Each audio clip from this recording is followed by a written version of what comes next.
being here, my man, my friend, and my man. Thank you so much for being here. Cliff Harvey, I appreciate you popping in as well, my friend. Thank you so much. I'll give you a little laser hands, actually. Laser hands! That's right, you won't get that on any other channel. Laser hands. You'll only get that on this channel. Dutch Love, who else we got going on here? Thank you so much for being here. Lee Davidson Tanger, thank you for being here. One of my other international subscribers, appreciate that. And who else we got going on here? Let me scroll up some. It only let me scroll up so far, but everything RC, thank you, Liam, for being here. I greatly appreciate that. Let's RC, always good to see Blitz. Thank you so much. Let's see who else we got here. I said hello to Boss, and let's see, Metcalf, my mom, let's see, Jason Hansen, Tug Hill, Justin FRC, thank you, Jude. Say hello to Emily for me, I greatly appreciate it. And who else we got going on here? Snow River RC, good to see you as well. And Jono Edwards, thank you, Jono, I appreciate you being here, my man. Dutch Love, always good to see you as well. Robert Ortleff, always good to see you too, sir. Thank you for being here. You guys want to be here next week, be on that list, make sure you're here for that. R. Huffins13, always good to see you. Okay, we're doing fine. No problem. Arrows tell mad, we're doing good. Who else we got here? Okay, we're doing good. And our Huffins13, we're doing fine. Not passing out at all. Not losing oxygen to the brain. We're fine. Keith Christie, good to see you, sir. Somebody needs to stop at that smoke machine. That's too much. Oh, I'm pushing the smoke machine. I gotta stop it. Okay. And Reckham Roy, and let's see, I know that Jerry Keeper was in the house as well at some point in time, and who else was here? That's as far up as I can scroll. Our Huffins is there, and Randy B, of course. Thank you, everybody, for being here. I greatly appreciate it. Thank you for dealing with me being out for a while. Laser hands, and until next time, I am out of here. Come in. I think so. There it is. And there's that. Good night, everybody. Peace.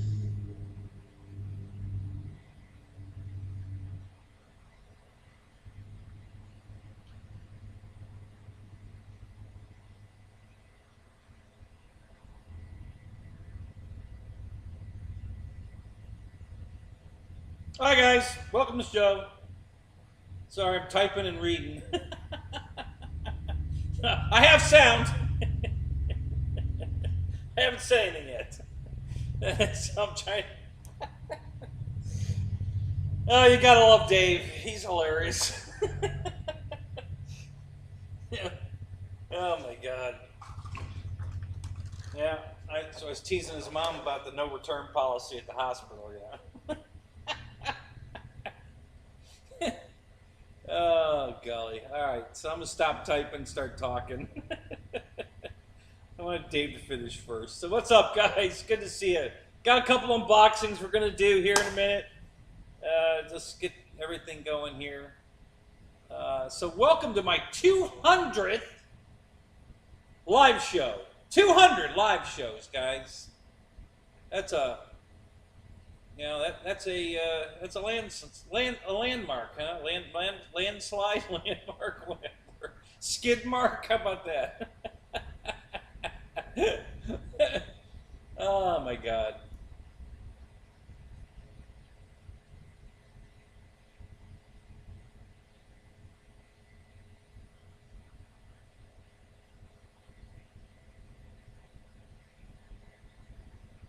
Kansas?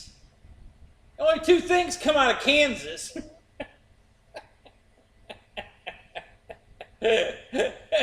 All right, Michael. Come back in an hour. We'll be here. I guarantee you we'll still be here. Oh, that's hilarious. Yeah, don't crash nothing. Don't call the cops. Rando Vision! What's up? Good to see you, man. God, now I'm channeling Dave. Welcome to the show! my God. He wears off on you, that's for sure. All right, so what's up? What's up tonight? What's everybody doing? Rocket Man Randy? Yeah, thank you, Michael, if you're still here. Yeah, I want a harmonica. I have a real harmonica somewhere. I don't know where the hell I put it. It might be out here. It might still be in the house. Who knows? In a box or something. So you're holding your monkey. Well, I guess it's your monkey. You can hold it if you want to.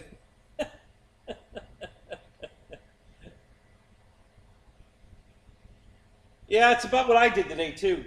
I was just tired. I guess all the bus driving caught up with me this week because I didn't do a damn thing today. I kept wanting to come out and work on the bike, didn't do it. Then I wanted to come out and work on Draco, and I didn't do it. And so now I'm gonna come out and do my show. Didn't do it. No, I'm doing it.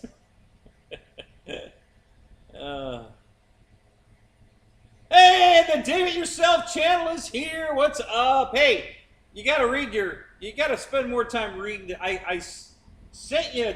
I already sent you an email earlier because I forgot the last time I won. I forgot to send you an email, which you keep reminding me of.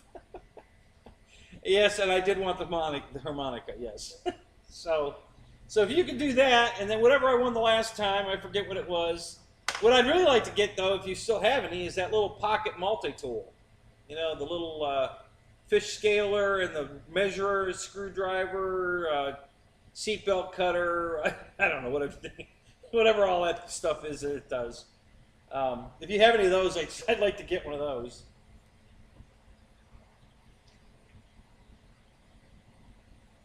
Lyndon Stewart, welcome, sir. Good to see you here. So, anyway, the only thing you can say about Dave's show is free. So, don't write your congressman because it's free.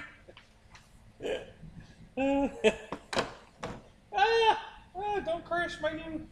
Goddamn! Whatever you do, don't break this mother. Holy crap! That would be a bad day. That'd be a really bad day.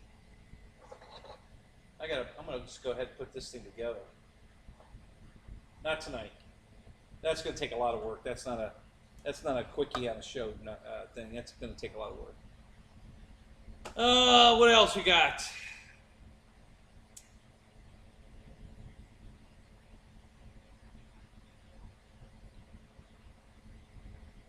So who went flying this weekend? Anybody?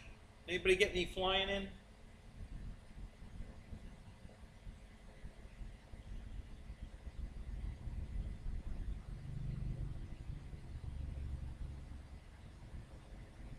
What am I setting up? Well, I got 2 unboxings I'm going to do. And then if we don't get into major discussions about everything else in life, I might fix the landing gear on Draco,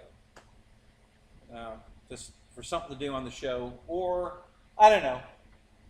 We'll look around and see what I might want to work on. But So the first thing though I'm going to do is a couple unboxings. So I got my. It came today, Sunday. FedEx is delivering on Sunday. My FedEx. So my second one of these showed up today, and this is 4-wheel drive, all-wheel drive, guys. I didn't even know that. I didn't realize. No wonder it hugs the road so well. So Mike Keller, what's up? So I got a second one of these because they're 159 bucks. Yeah, 159. I mean, goddamn, you can't beat that. An 8 scale, so it's hell of a deal. So I bought a second one. we're going to unbox it. The only reason I'm unboxing is just to make sure it's all there and it's okay, so I don't have another disaster like my airplane from HobbyKing. Jeff and Loretta, Ben, you ordered one. All right, buddy. Good job. I don't make a damn thing off of it. I'm not an influencer for them, but nice going. You're going to love it. It's a nice truck. It really is. You're going to love it. You know, when you can't fly because it's too windy or whatever, boy, you got to have something RC to play with. And, you know, there's nothing wrong with that one. And then the other one is the... well, it's kind of the equivalent of 3S. It comes with a battery, Jeff, but it's a nickel metal hydride battery. So it's a 7-cell, which what we used to call a hump pack. I wish I had one of those handy. I could show you. Well, maybe when I take the new one out of the box, we'll just take the cover off and I'll show you. But yeah, there's 2 rows of 3. You know, they call them sub-C cells. So there's 3 and then 3 in a row next to each other, and then 1 cell on top, which makes it a hump. And so it's a 7-cell, 1.2 volts times 7 nickel metal hydride pack. So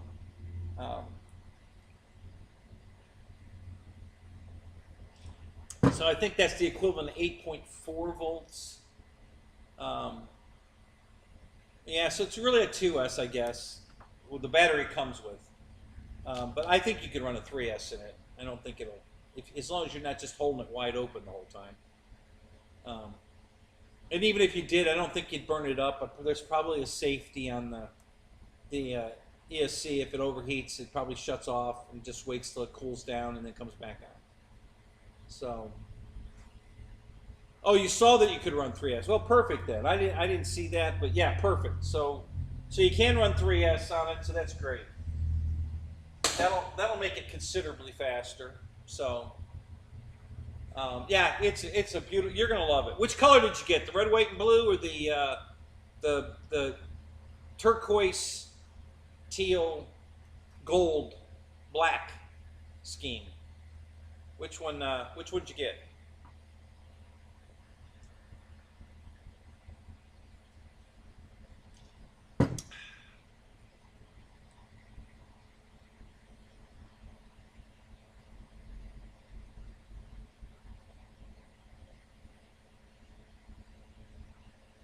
The green one. Okay, so you got the, okay, cool. Yeah, I almost pulled the trigger on that one. I should have got one of each, but I decided another red, white, blue one. So we'll see if they ship the right color. Maybe I got a green one, didn't know it yet.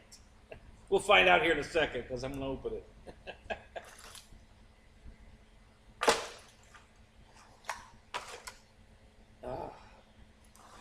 Let's get this landing gear out of the way. I think this stuff will be okay over here.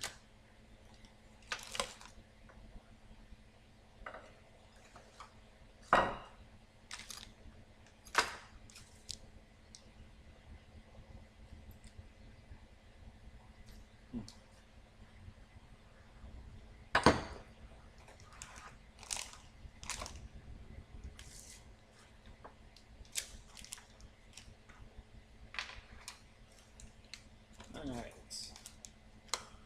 That should be good enough.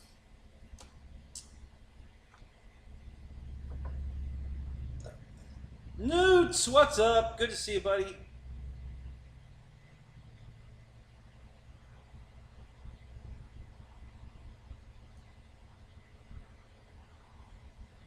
Alright, so let's switch cameras. Get a little better view, I think.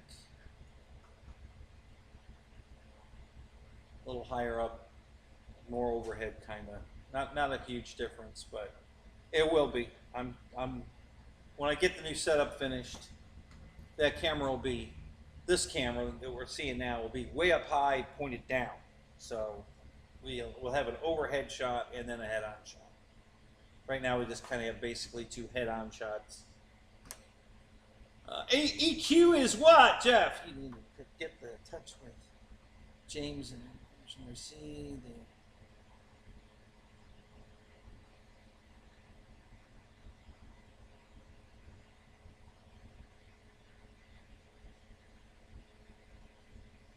Yeah, it's true, Eric. I don't think anybody has demoed the sailboat, have they? Did James run a sailboat out there? Um, I've got an old sailboat from, God, I don't know. It's been a long time. Um, Jesus, it's been at least 15 years. I got it from, I must have got it from Tower Hobbies. Or, no, I think it's a HobbyKing boat. Now that I think about it, I think I got that sailboat from HobbyKing. So yeah, I have a sailboat. We did some sailboat racing for a while. That was a lot of fun. Um,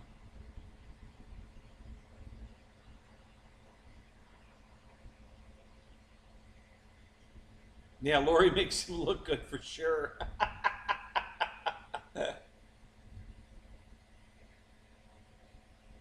So yeah, all right. Let's open this box. Get this over with, because I don't want to make my show about surface. I'm just gonna. This is really just to make sure it's okay. Um, you guys have already seen the damn thing more than once, and um, no need to see it again. I'm just going to open the box live. In case there's a problem, we'll have confirmation video to prove that I got screwed again. So update on the HobbyKing. While I'm looking for my knife that I just had here 2 seconds ago, and now I can't find it. Where did I? Oh, there it is. Okay.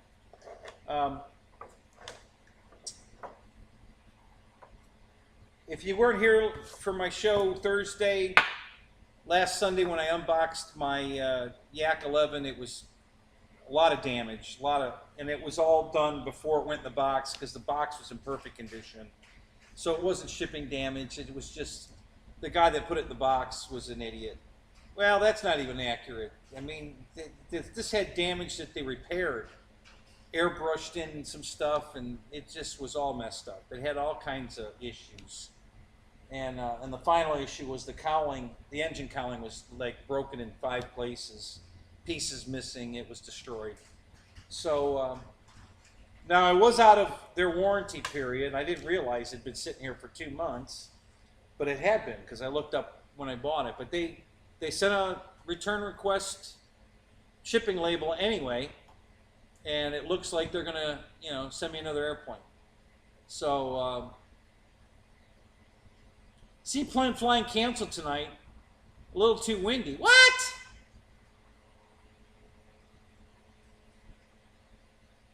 There might be a cop over by the lake. Well, don't you know them by first name? I mean, what the hell? Let them fly the plane for Christ's sake. What the hell's the matter with you? So, so the tracking on the plane I sent back, they sent me.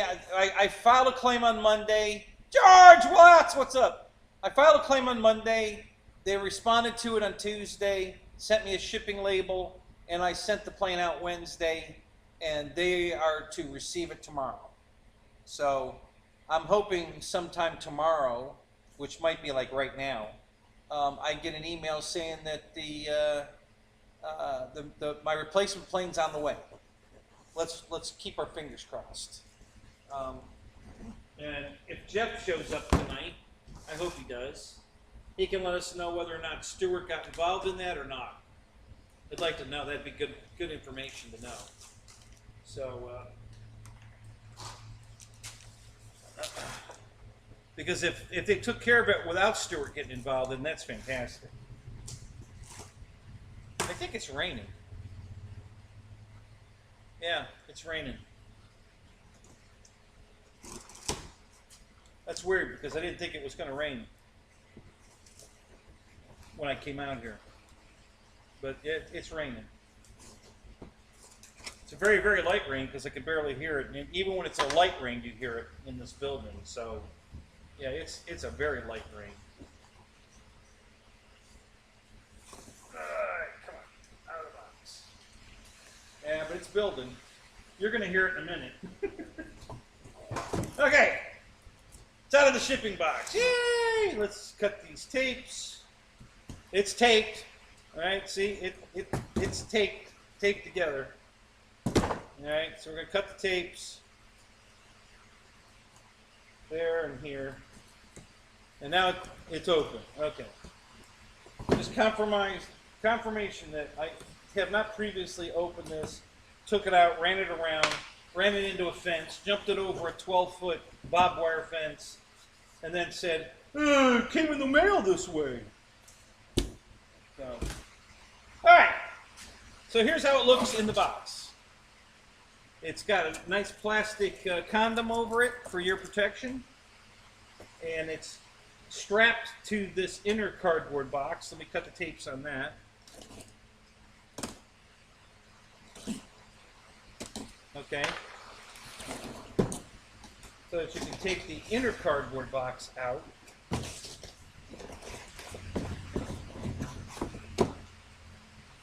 Like that. And it's strapped to the box. So you got to cut the straps here.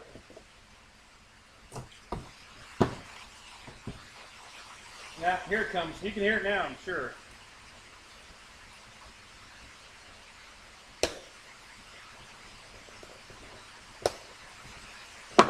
Okay, so now the straps are cut. And the car comes out.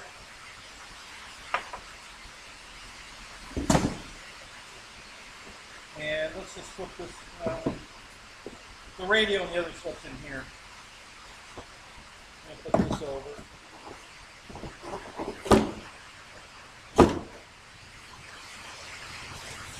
Take our safety condom off.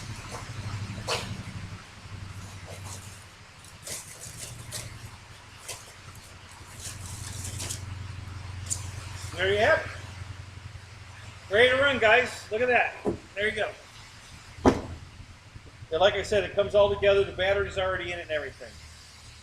So here's a little tip, guys, for you guys with these body clips, and you use them on airplanes too. Take a pair of pliers and open them up a little bit so they're not so hard to push on. You don't need that much tension to keep those in place. They're such a pain in the ass to put on when they're that tight. So I always bend mine open a slight bit to make them easy to put on. They come off pretty easy, but they're kind of hard to put on.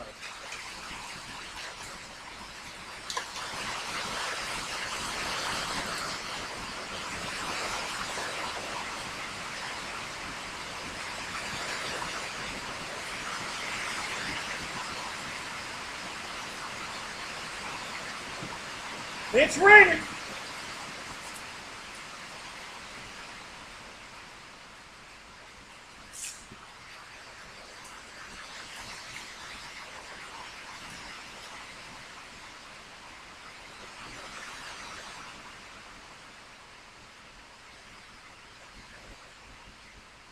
So they have the plug at the end of the battery plug tie wrapped to the car. So I really can't take the battery out of the car, but I'm going to take it out enough so you can see.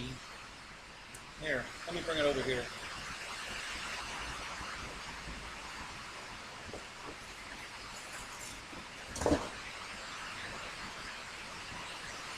So this is what I mean by a hump pad.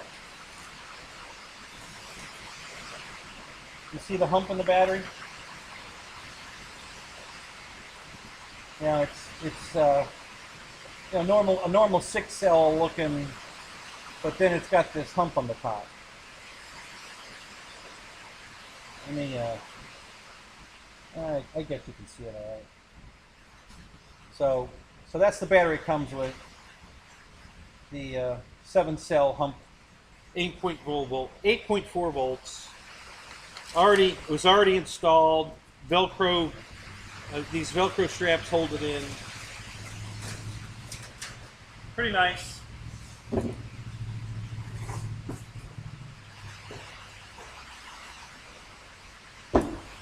never undid the straps on the other one, so bear with me here. I think that's just a loop.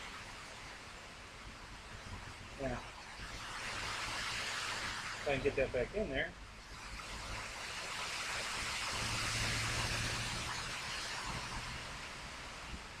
I had enough light out here to see what the hell I'm doing.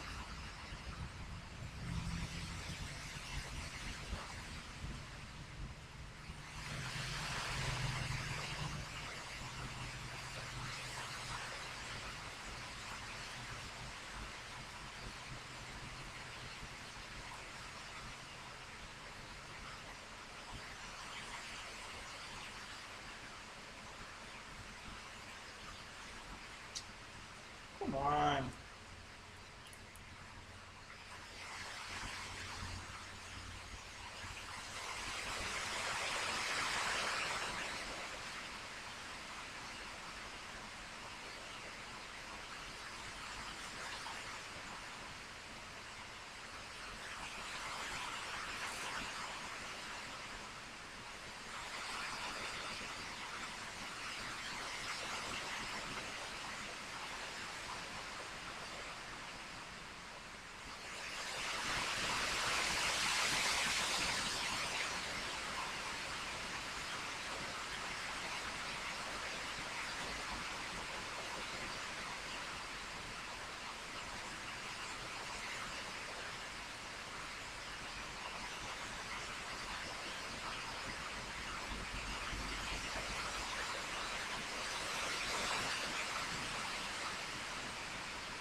Okay.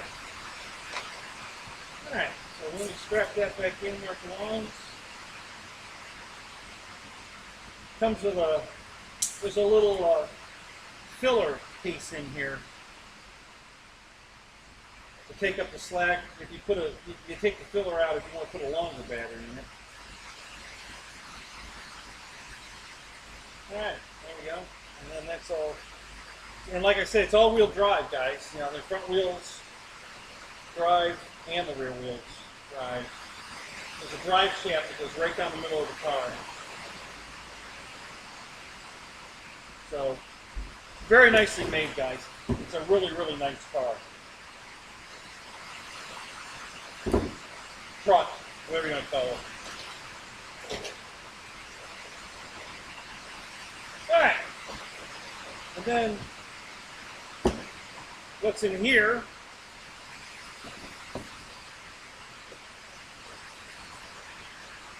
Yeah, Ken Bird, I do too. I love a good thunderstorm. So here's what's in here. We got transmitter. This is the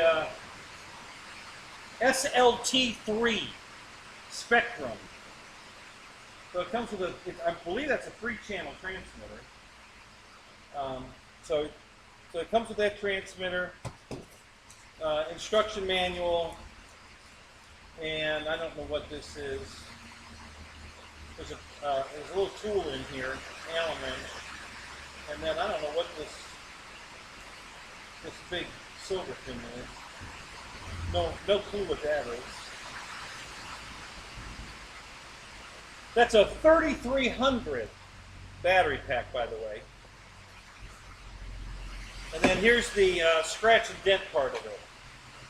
This is for you people that aren't familiar with Europe, this is what they use for a wall plug.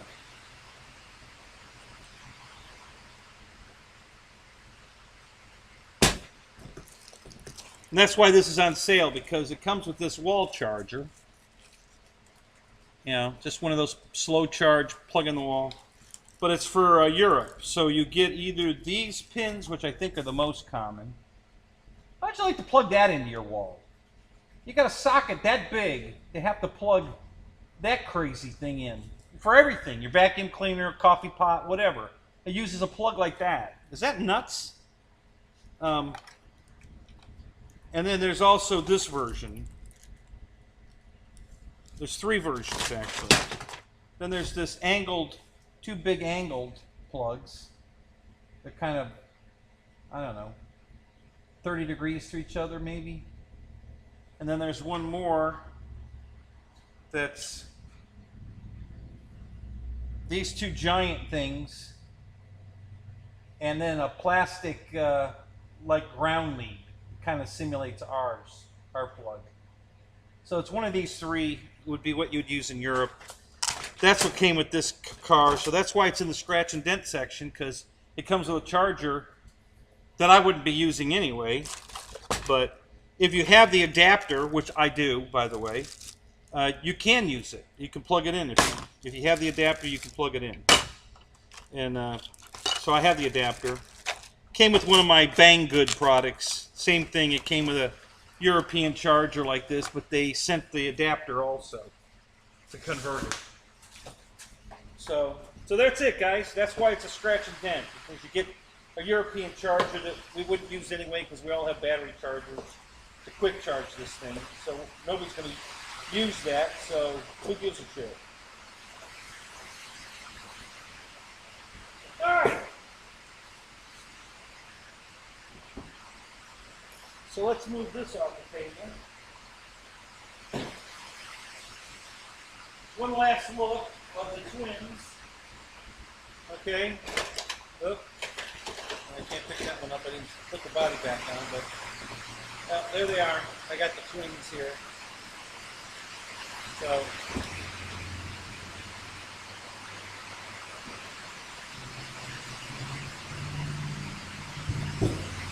So if I break one, I got a backup one or a parts car, one or the other.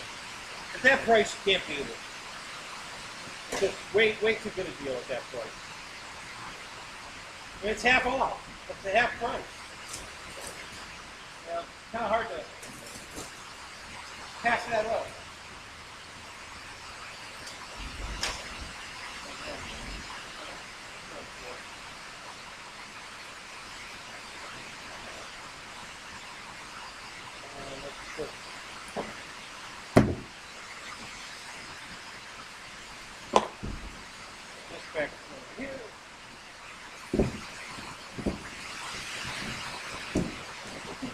I didn't think it was going to rain tonight. It was so beautiful when I came out. About 30 minutes ago.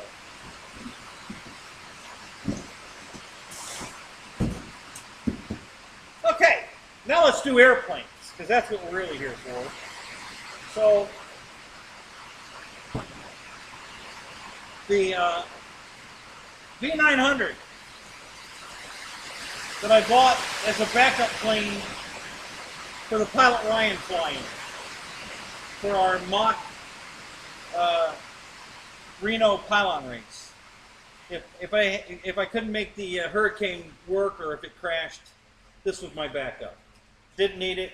The Hurricane did fantastic. So the only reason I even opened this box was to grab the motor out of it to put in the Hurricane. But then my friend Tug Hill, who I believe is in here, gave me a motor out of his V900, and I didn't have to take the one out of mine, and that was wonderful. So, so let's unbox this tonight.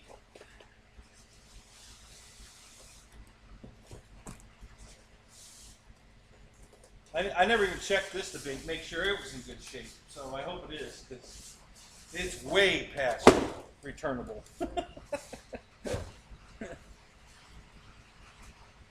So it's all still taped in the box. Everything's taped. This is taped. And here's some the clevis, an extra clevis, a couple screws, some Velcro.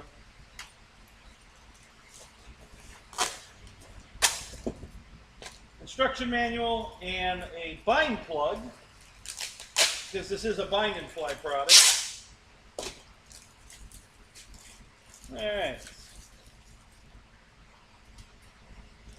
Let's get a look here. Again, it's all taped. Now, got to cut the tapes to get it out of the box.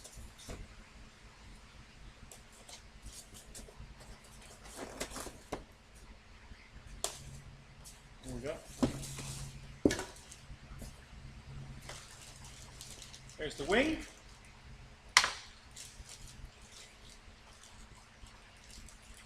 Bag is hermetically sealed at both ends.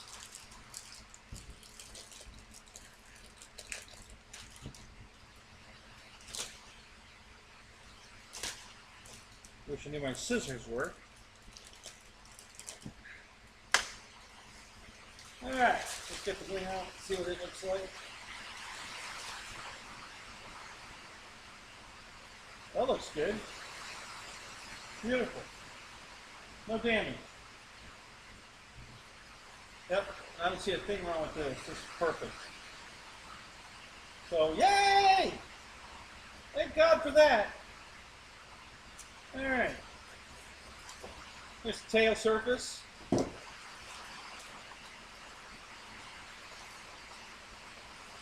And yes, I'm missing all the chat. A temperamental beast? Is that what this is? Oh, this flight's great. I've flown this a bunch. Not mine, somebody else's, but it flew great. That's why I bought one.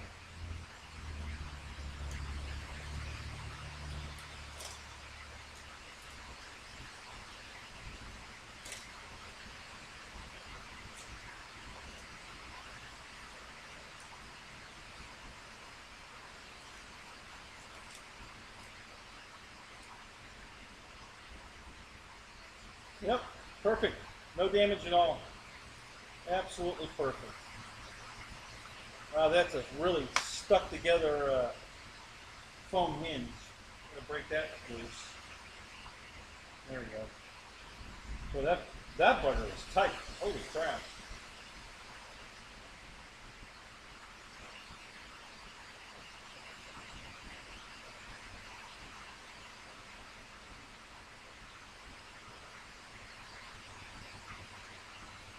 Alright. And then the rudder is on a couple of foams in here, and the rudder is part of the fuselage, so we'll pull the fuselage out next.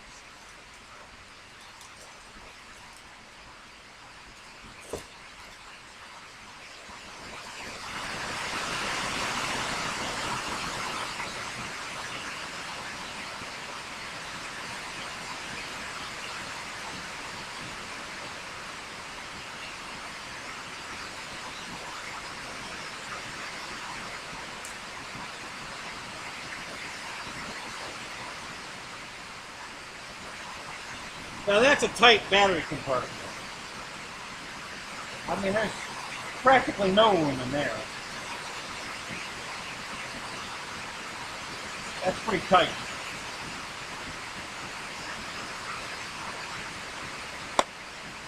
But yep, this is all perfect. No problems there. I don't believe,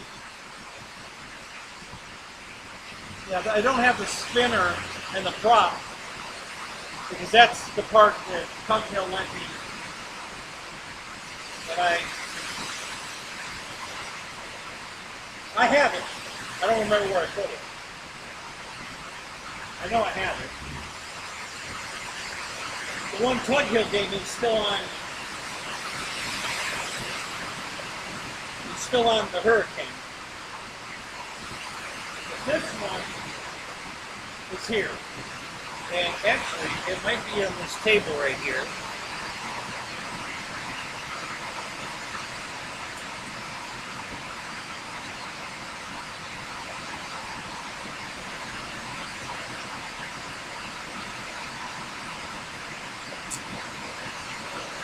No. Maybe on the floor.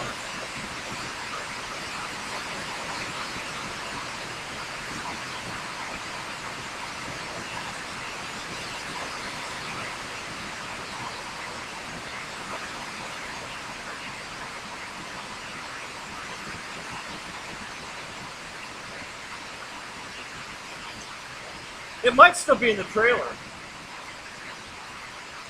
Matter of fact, I caught some bullet in the trailer.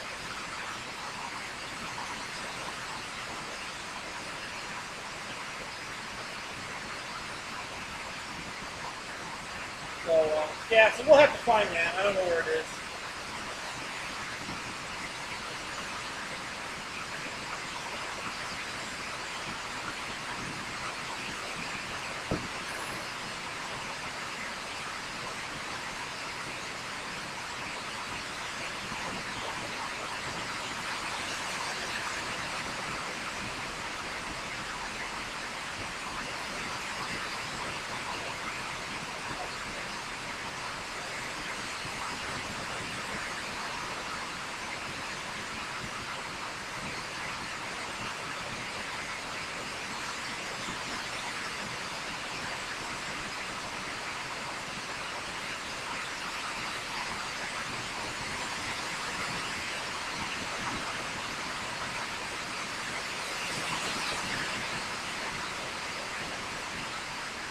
So the leading edge of this decal is rolling up a little bit. So we might have to put some glue on that. Both sides.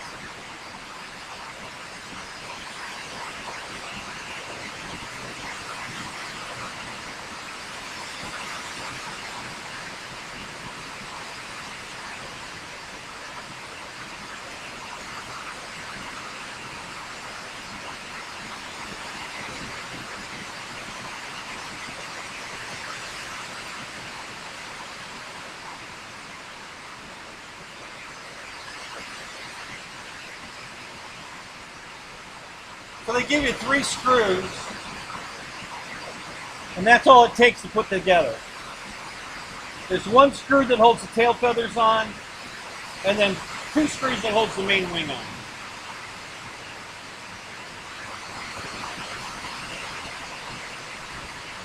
Yeah, you're right, Ken.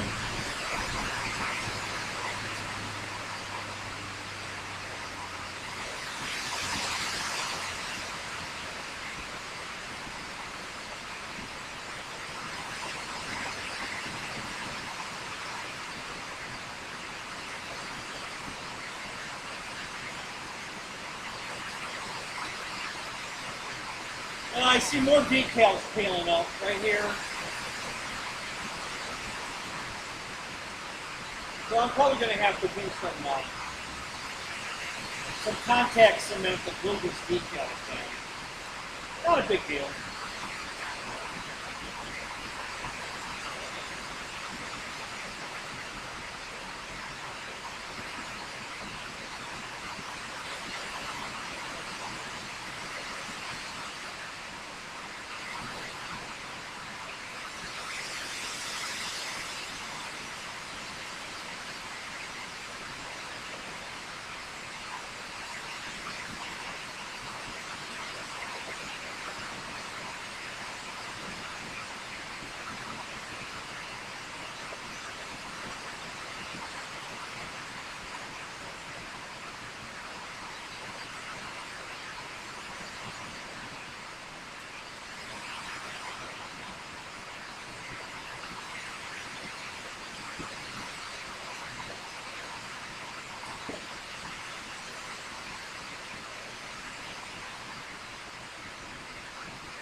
So there's no real trick to this, guys. You just, obviously the control horn on the bottom here won't go through the hole in the tail here. So you have to put it in from this side because you can't bring it through from the other side because of the already installed control horn. So it's got to go in from this side.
All right, need a screwdriver.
So it's not lining up exactly right. So I'm going to trim a tiny bit of this nose off here.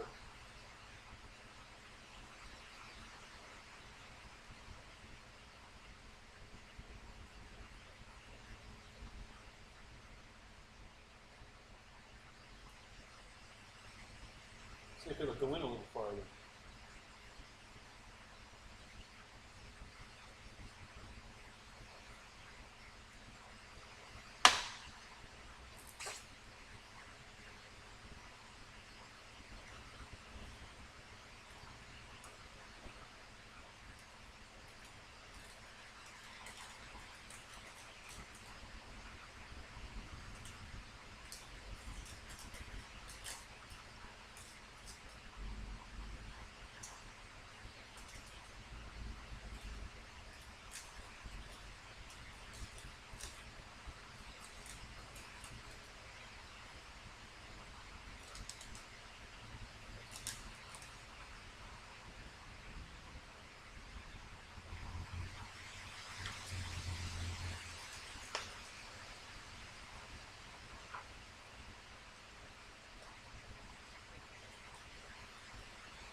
That did the trick. The screw's going in now. It's okay.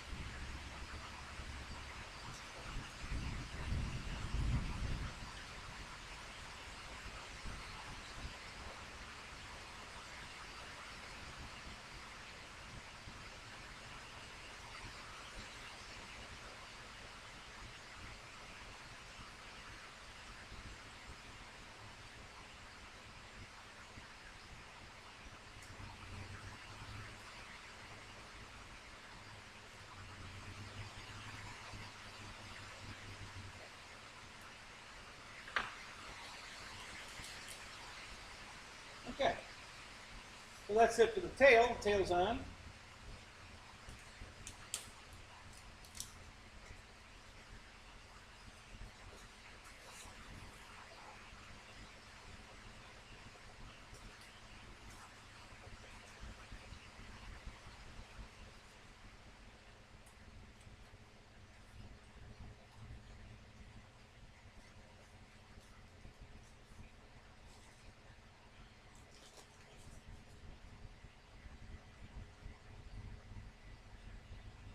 Okay. And then there's just one wire to plug in.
does go into the bottom. I thought I had the plane upside down. Alright. Let's try it this way.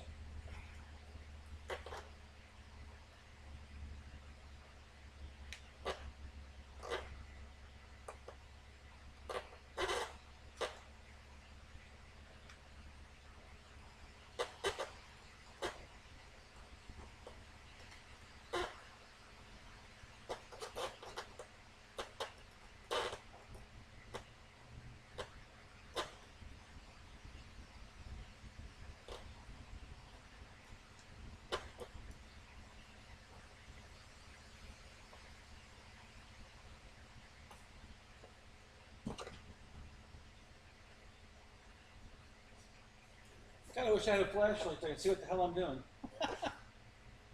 I don't know if my light's out here or not.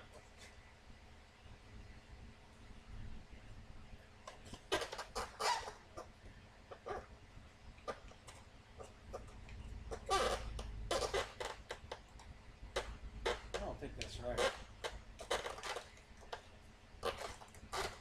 I need a light.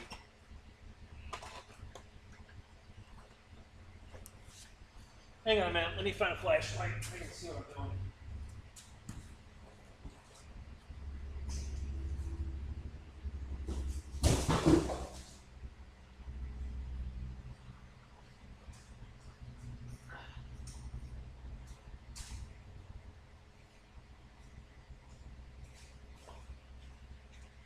Alright, let's see what we got here.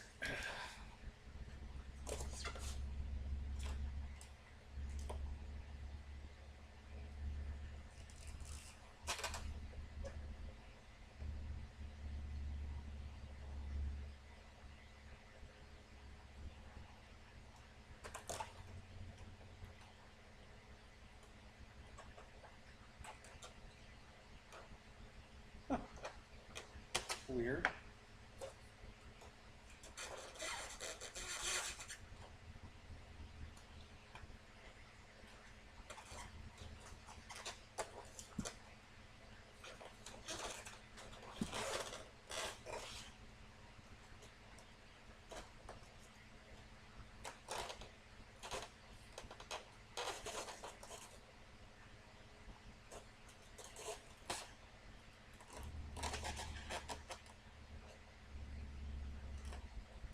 So they've got glue, hot glue. They could put a little piece of hot glue on the rudder servo and the elevator servo leads going into the receiver,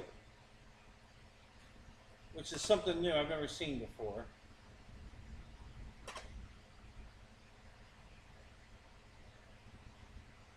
This has an AR6368 receiver in it. I'm not familiar with that one either.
Okay.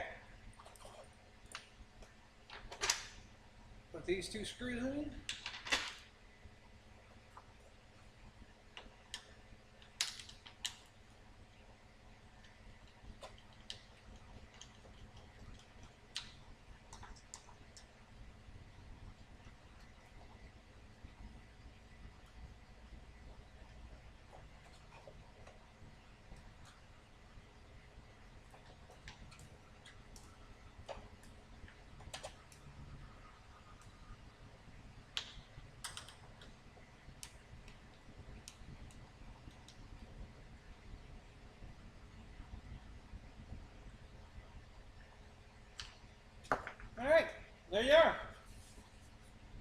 Unboxed and assembled. Simple as that.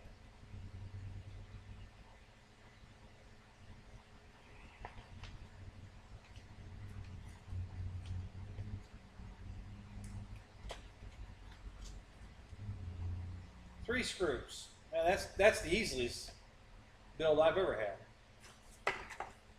3 screws. Wow.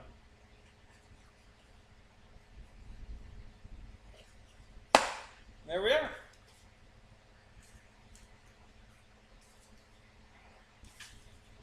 When I find the prop, I'll put it on. I know I have it. It's here somewhere. I think it might still be in the trailer, actually. I don't think I ever took it out of the trailer since I got back from the event. So, all right. So let me put this up here.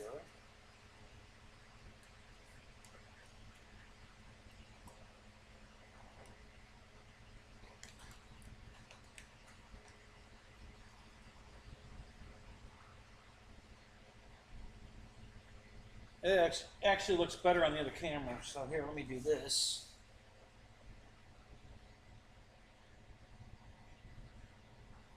There you go. All right. All right, now let me read the chat because I've missed all the fun. So let me do a little catch up here. I go way back. Let's see. All right. Seaplane flying canceled. George is here.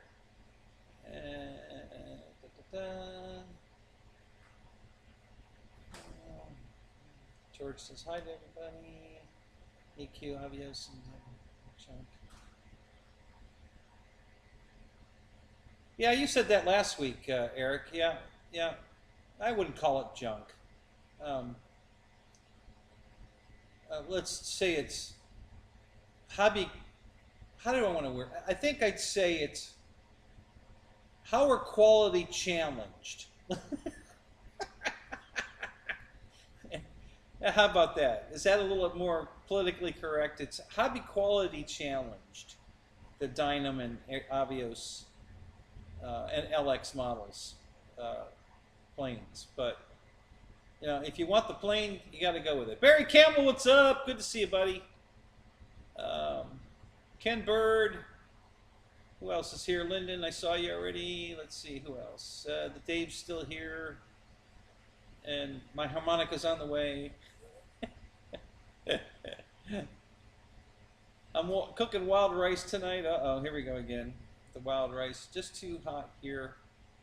And we'll all look forward to some real good thunderstorms with the next few days. Okay, yeah. Normally we get an afternoon rain every day, but we haven't been getting that lately. It's been coming at night. You know, like now, instead of, you know, usually it's around 4 o'clock. It rains for an hour, quits, sun comes back out, everything dries up. But lately we've been getting these late night showers.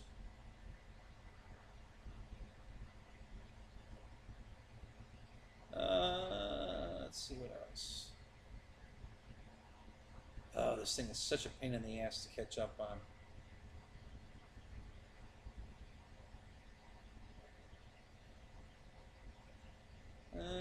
Let's see. Yes, Wild Bill, it's rain. I know, that was, yeah, that was 10 minutes ago you asked that, at least. Uh-oh, what was that?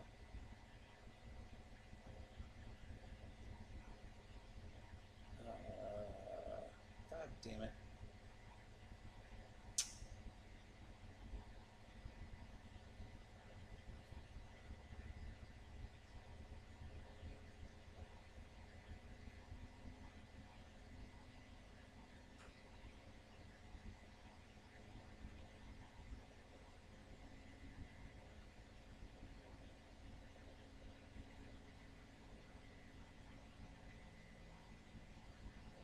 Let's see here.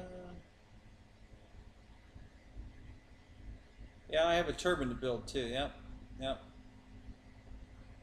that's not going to be a live build. Way too many things to figure out how to mount, how to glue. That's going to be a long build.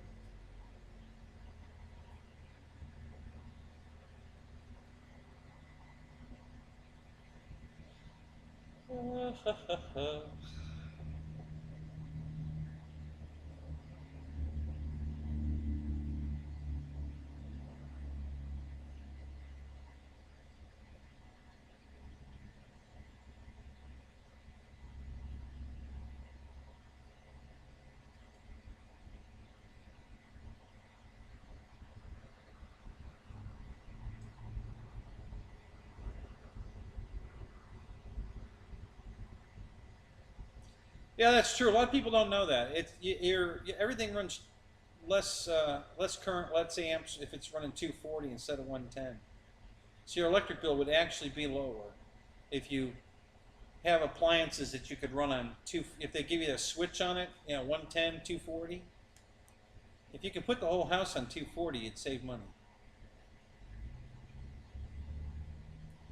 Flappy slats. Yeah. So, Argerden, what's up? Good to see you, man.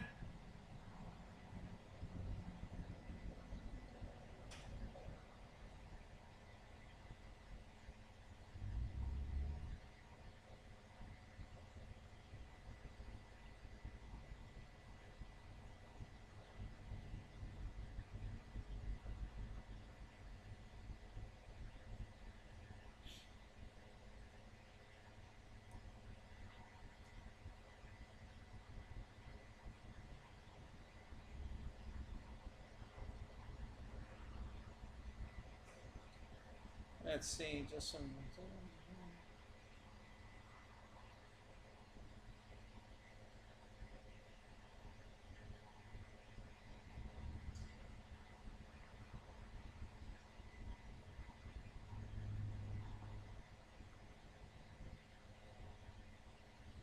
What mischief am I up to?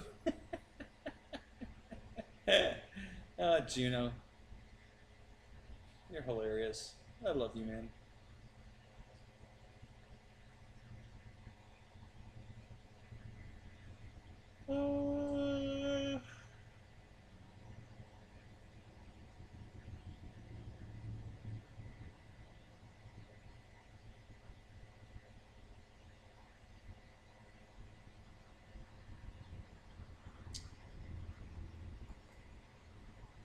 Okay, almost caught up here. Hold on.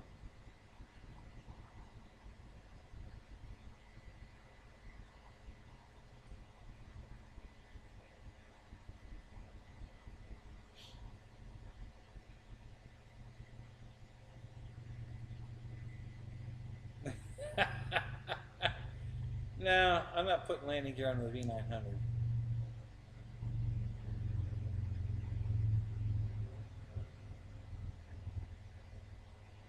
The price of the car, Lyndon, was it's on sale for $159 from Tower Hobbies. It's in the scratch and dent section, but there's nothing scratched and dented on it.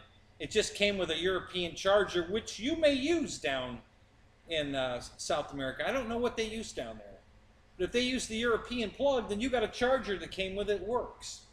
If you use North American plugs, then you need an adapter, but it's a slow charge anyway. You just use your good charger that you charge your plane with. I'm not going to use that slow charger anyway, so who cares? But that's why it's in the scratch and dent section, is because they want to get rid of all these European chargers, cars and stuff they have, because they're taking up valuable warehouse space to make room for the Carbon Z T28 that's coming soon. So okay, I'm caught up. So that's it. So we unboxed the truck. Jeff in Lower Alabama bought one, so he'll have one coming. When's yours going to be here, Jeff? You bought it tonight, you said? You'll probably have it Wednesday. Maybe Tuesday. Did Jeff Customs jump in here yet? Anybody seen Jeff Customs?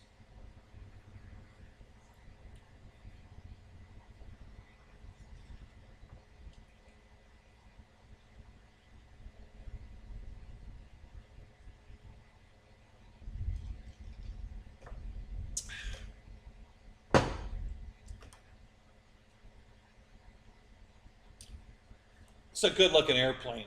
I gotta tell you, it just looks fast just sitting on the desk.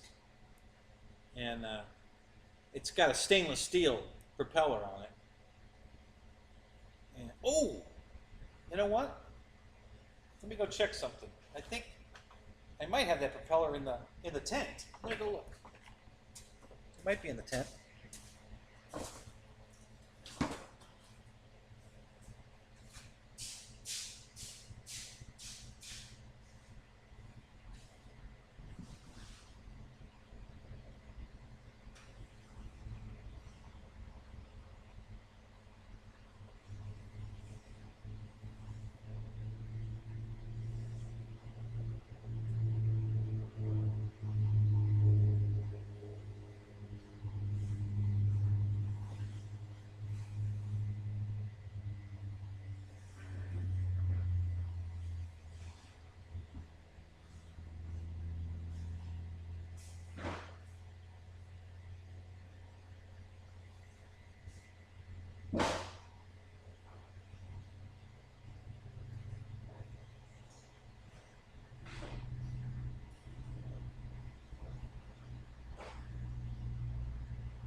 Not there. I had a fleeting thought for a second there. Nope, not there. So it's either in my living room on the coffee table, or it's in the trailer. I'm not sure. It'll turn up. Not gonna fly it tonight. Not a big deal. It'll turn up. I can always take the one off the Hurricane. I know where that is. The Hurricane's right over there, and it has the prop and spinner on it. So I can swap that off if I need to. There's 2 spare props too. I think they're still in the trailer, if I remember.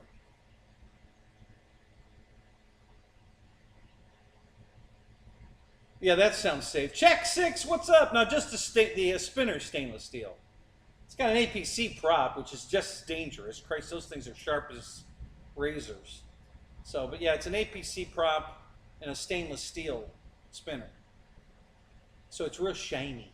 Ooh. So, yeah. So what else is going on, guys? Man, that hour went by fast. Holy crap. Dave in Kentucky, welcome to the show. Have you been here before? I don't think I've seen you here before.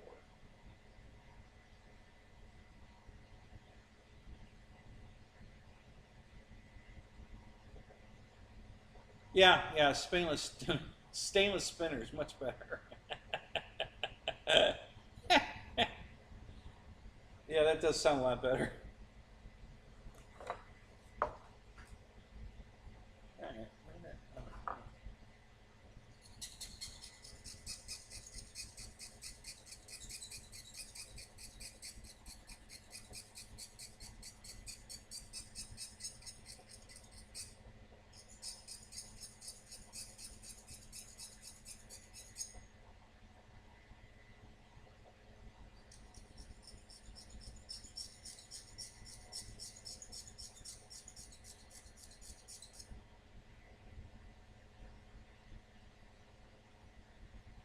Scars to prove it. Yeah, me too. Plenty of those. Yeah.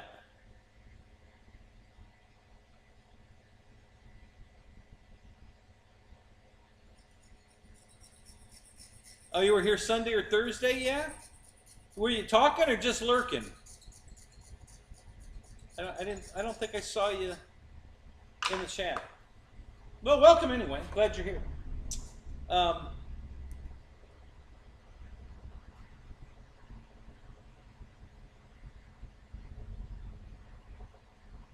So I want to share a little story from the bus. The other day I had a rider, old lady, crabby old lady. She pushes a shopping cart up to the bus, filled to the top with bags. There had to be 40 bags of groceries in the cart. On the bottom of the cart was full of bags. The whole big basket was full of bags. And she yells at me, "How much of this can I bring on the bus?" You know, ma'am, your $1.25 pays for one seat on the bus. So whatever you can carry on the bus and put in your lap is what you can bring on the bus. Oh my God. Ah, God damn it, you fucking people, I hate you. You guys are just terrible at it. What are we supposed to do? And she goes wandering off. Oh my God. So she thinks she's entitled to bring an entire shopping cart full of groceries. Would take her 30 trips to get it on the bus. Take up 5, 6, 8 seats on the bus for her $1.25. And she'd probably want me to help her load them, bring them into her kitchen at the house when she wants me to drive the bus straight to her house, not to the bus stop where she's got to get all that home from the bus stop without the cart.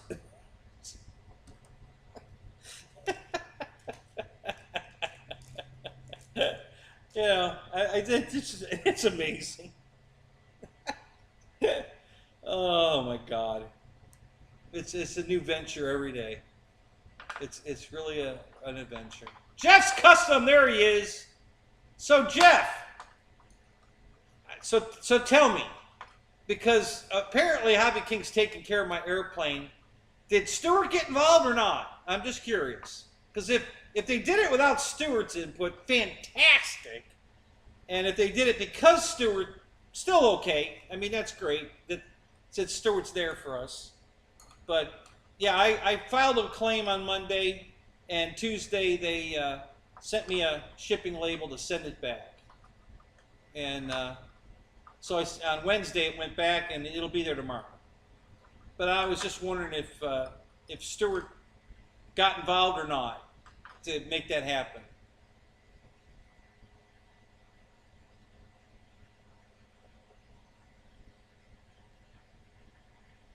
So he hadn't mentioned it to you. So you mentioned it to him about what I had and told him to watch the video, or you didn't even bring it up?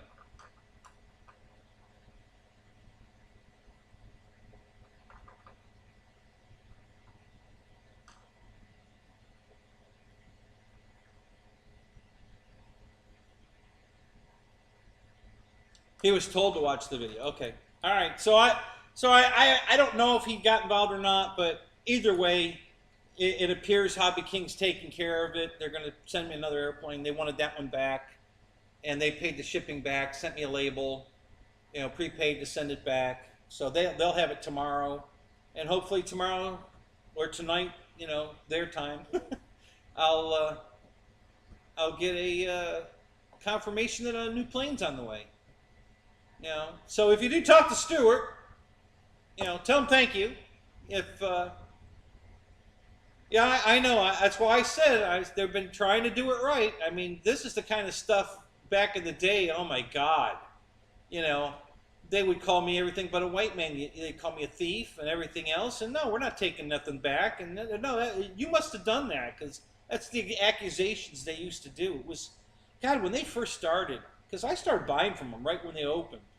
And oh my God, they were horrible. But they've been getting better, and now, with the quality of the stuff getting better and the customer service is so much better, they're really turning in to be a good company. I'm looking to buy a lot of airplanes from them.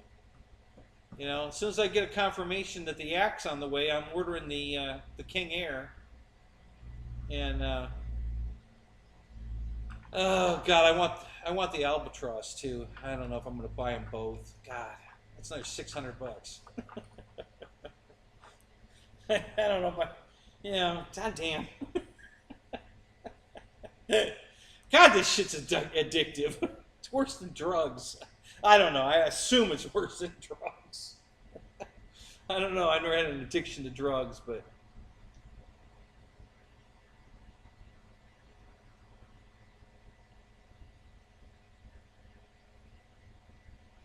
yeah, you know, check six. All right, so that's funny you say that because that brings up another story. Um, this happened a month ago or so. Um,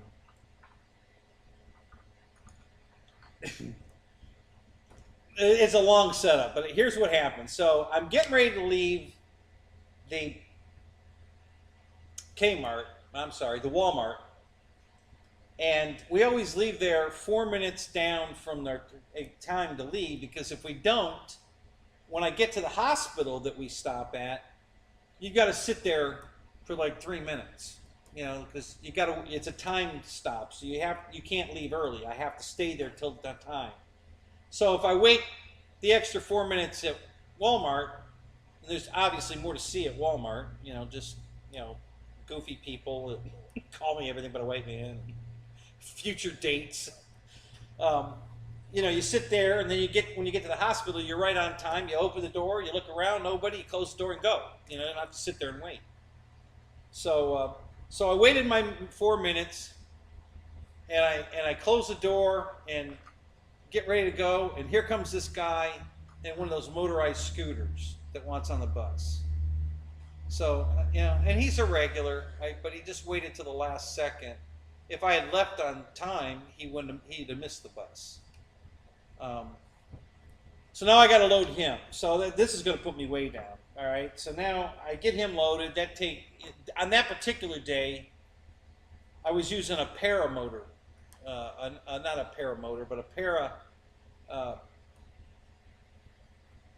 a disabled bus, not our big bus. That day I had a small, like a personal bus that we can only holds like 9 people, and we go to homes.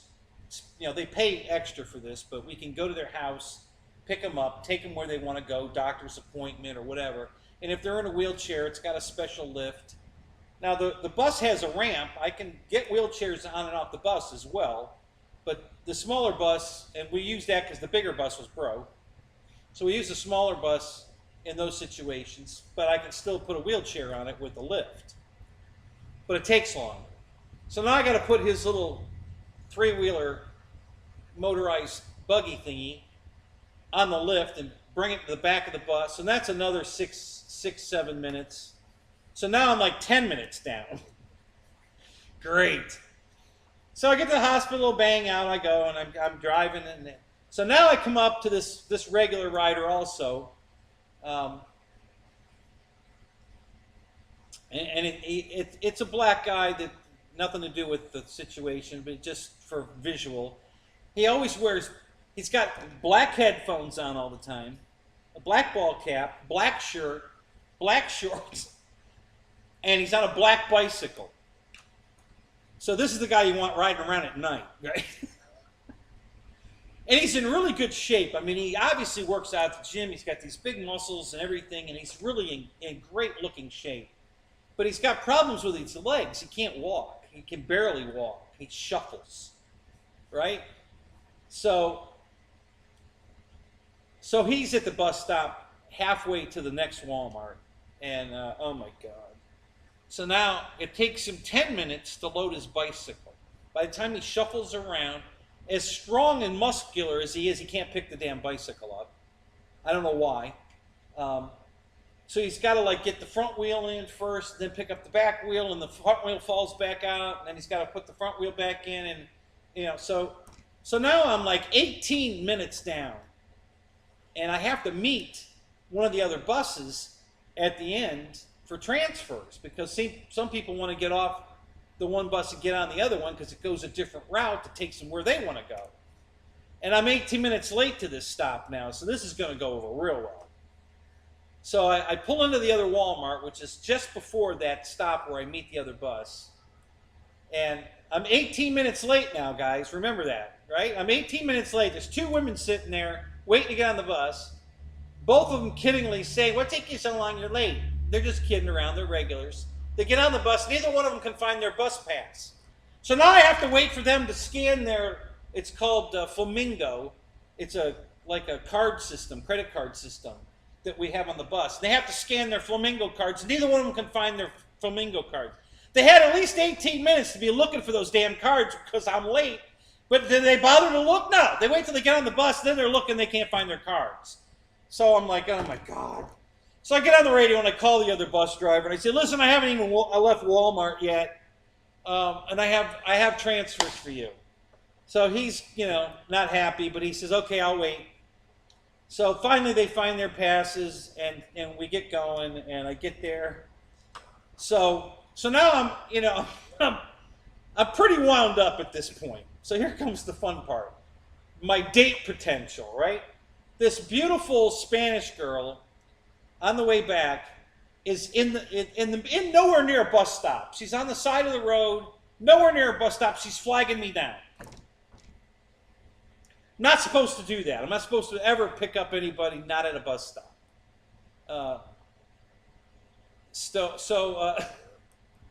But I stopped for her because she's dating potential, right? So I stopped for her. She gets on the bus with her phone in her hand because she don't speak English. And she's trying to point on her phone where she needs to go. And it's, I don't know if it's a map or whatever. It's all in Spanish. I can't read it. I don't know what the hell, right? So I pick her up in a non-bus stop. She can't speak English. She doesn't know where she's going. She can't convey to me where she's going. And then she wants to pay with a $5 bill. It's $1.25 to ride the bus. We don't have a change machine. So I'm like, that was, get off my bus. I threw her off the bus. She said, "Oh, no, you pay. I pay." No, get off my bus. So I threw her off the bus. So I guess I'm not going to get a date from her. Oh, my God. She just picked the wrong day. Because, man, after all that rigmarole, I was not in the mood for that. And it happens all the time, but she just picked a bad day. Because I was pretty upset at that point. And then when she pulled all that monkey business, I was like, just get off my bus. So she got off and I drove away. No dates for Kenny. Oh well, hopefully there'll be another one day. I don't know. Oh my God.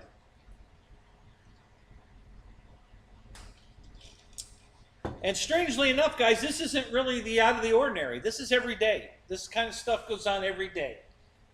Some woman trying to get her bike in the bike rack, and she can't even pick the damn thing up. That just happened 2 days ago.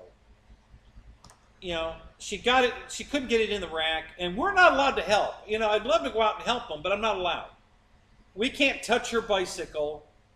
The bike rack isn't even part of our equipment, basically. We provide it for them. They have to work it.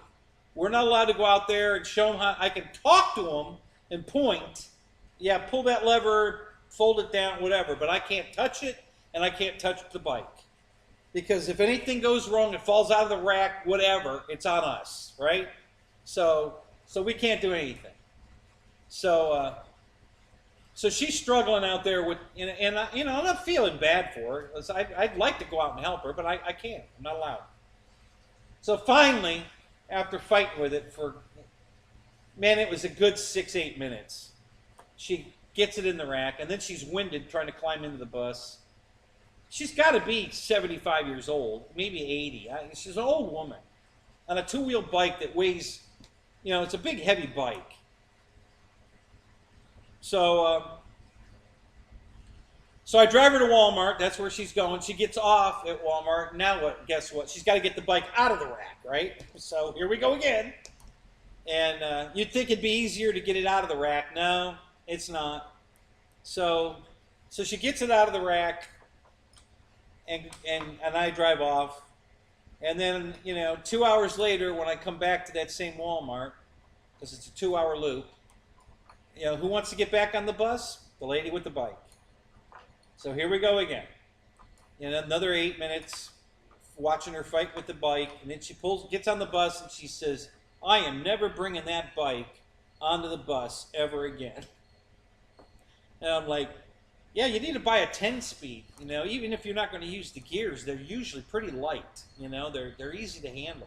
I said, get yourself a 24-inch wheel 10-speed, and you'll have no problem loading that. But her, and the guy with the black guy with the bad legs, they bought these super heavy-duty Schwinn bikes. I mean, I don't know how much they weigh, but neither one of them can pick the damn things up. So.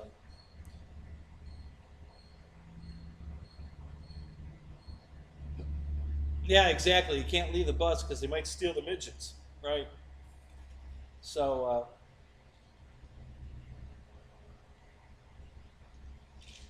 no, I didn't help her, Roy. I can't. Listen, there's 9 cameras on the bus recording everything we do. Everything I say, every time I pick my nose, they videotape all of it. There's cameras everywhere on the bus. So if I do anything that I'm not allowed to do, it's being recorded. And they'll use it against me. So yeah, as much as I wanted to help her, and believe me, you're sitting in the bus, you're sitting on your hands because it's just driving you nuts that you can't go out and help them. It's like, it's not that she's taking the time, whatever. But, the ability to not be able to go out and help them is just frustrating, that I can't go out there and help them. I'm not allowed.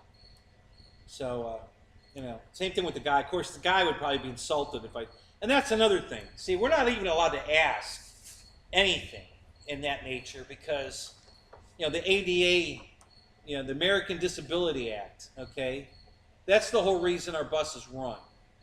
No, you can't bring your monkey on the bus unless it's a service animal.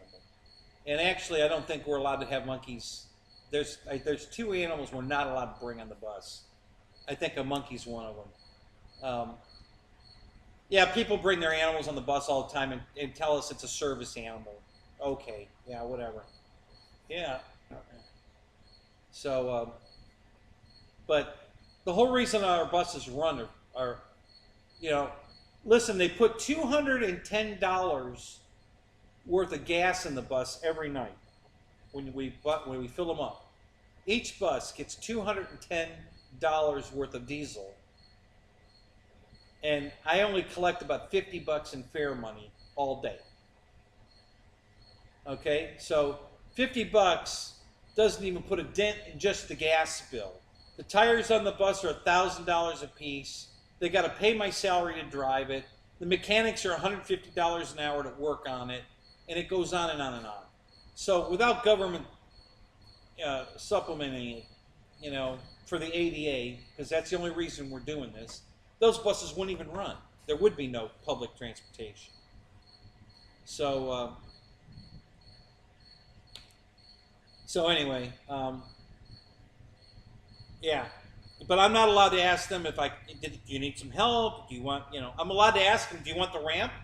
If they want me to put the ramp down, people in walkers, canes, whatever, I can offer to put the ramp down and they can walk up the ramp instead of trying to step into the bus. But that's all. I'm not allowed to ask them, can I help you, this, or, we're not allowed to treat them differently. That's an ADA, you don't treat handicapped people any different than you treat normal people. It's an action, you can't do it. So, so yeah, it really ties our hands on what we're allowed to do.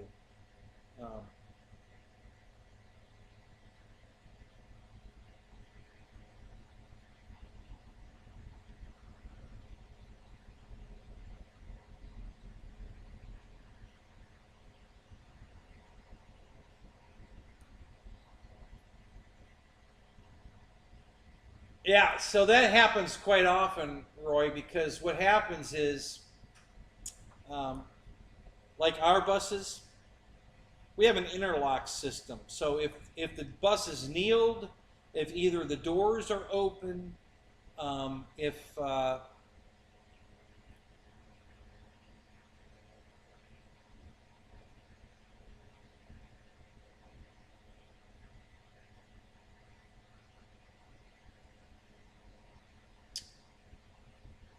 there was another condition. Oh well, if the ramp's out, any of those conditions, the brakes are locked, okay, and the bus can't move.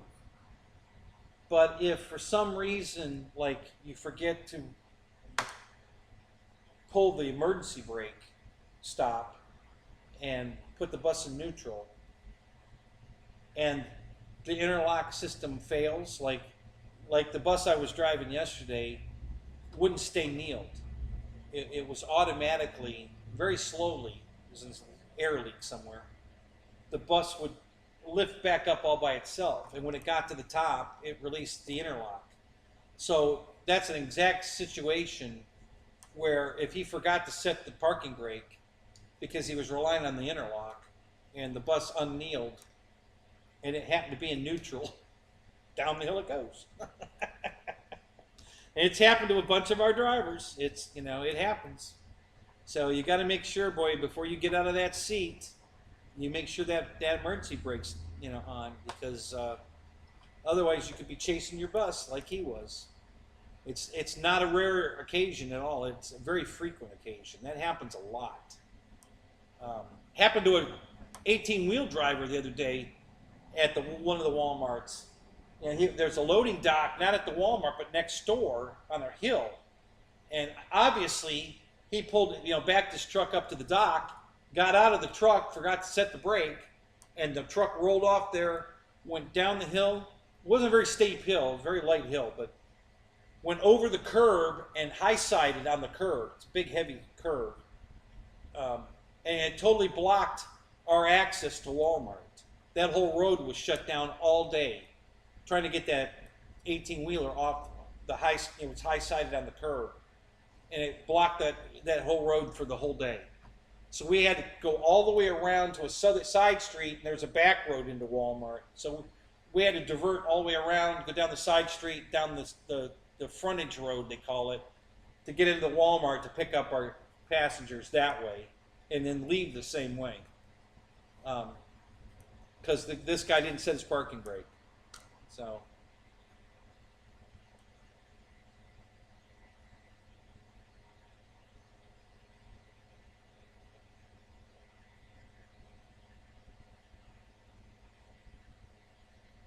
Oh, that must have been a good day for you, Roy. Did you get fired over that one?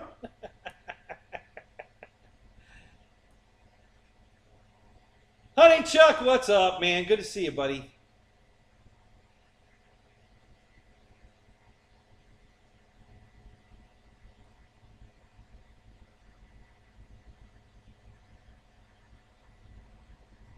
How many midgets can I get on the bus? A lot. We have short buses. They're 30-footers. And I would say we could probably get 80 midgets on the short bus. You know, sitting and standing, and, you know, some on top of each other's shoulders, kind of, probably. Yeah, I bet we could get 80 midgets on the bus. Let me put it this way, I can promise you I could get 80 midgets on the bus.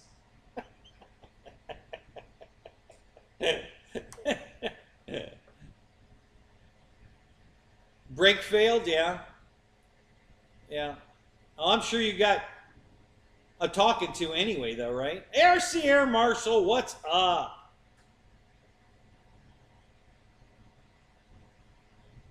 Do they all have to be window lickers? No, they don't have to be. It's not required.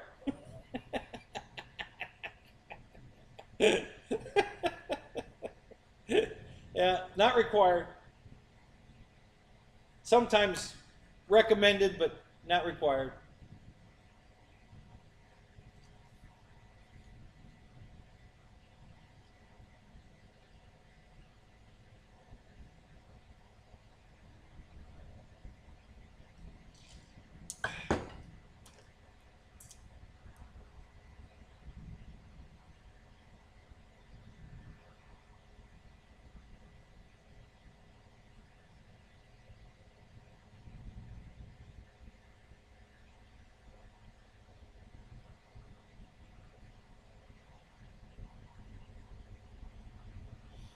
When are they supposed to put the fiber in, honey Chuck? How long have you been waiting for this? And when's the what's the ETA?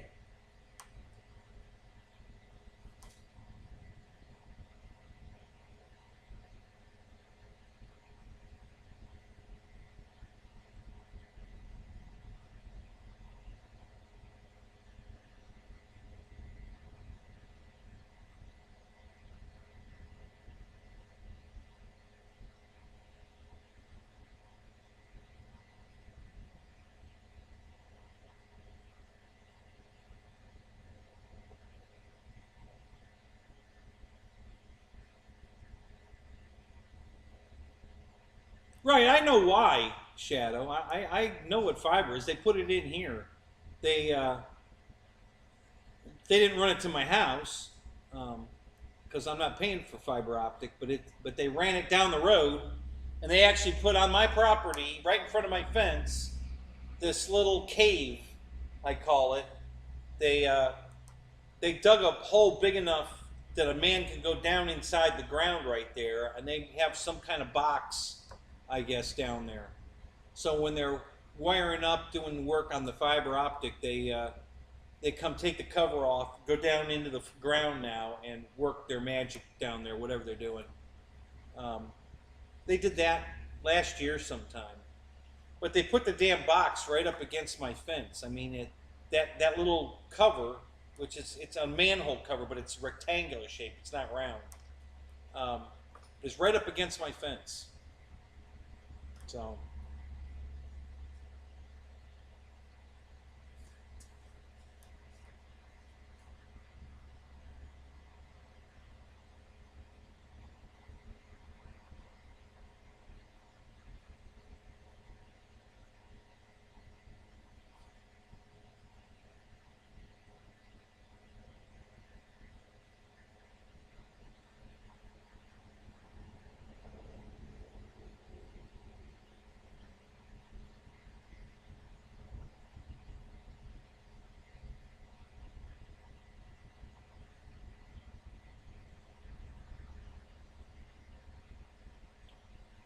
Yeah, that's what I'm sure. That's what it is, Dave.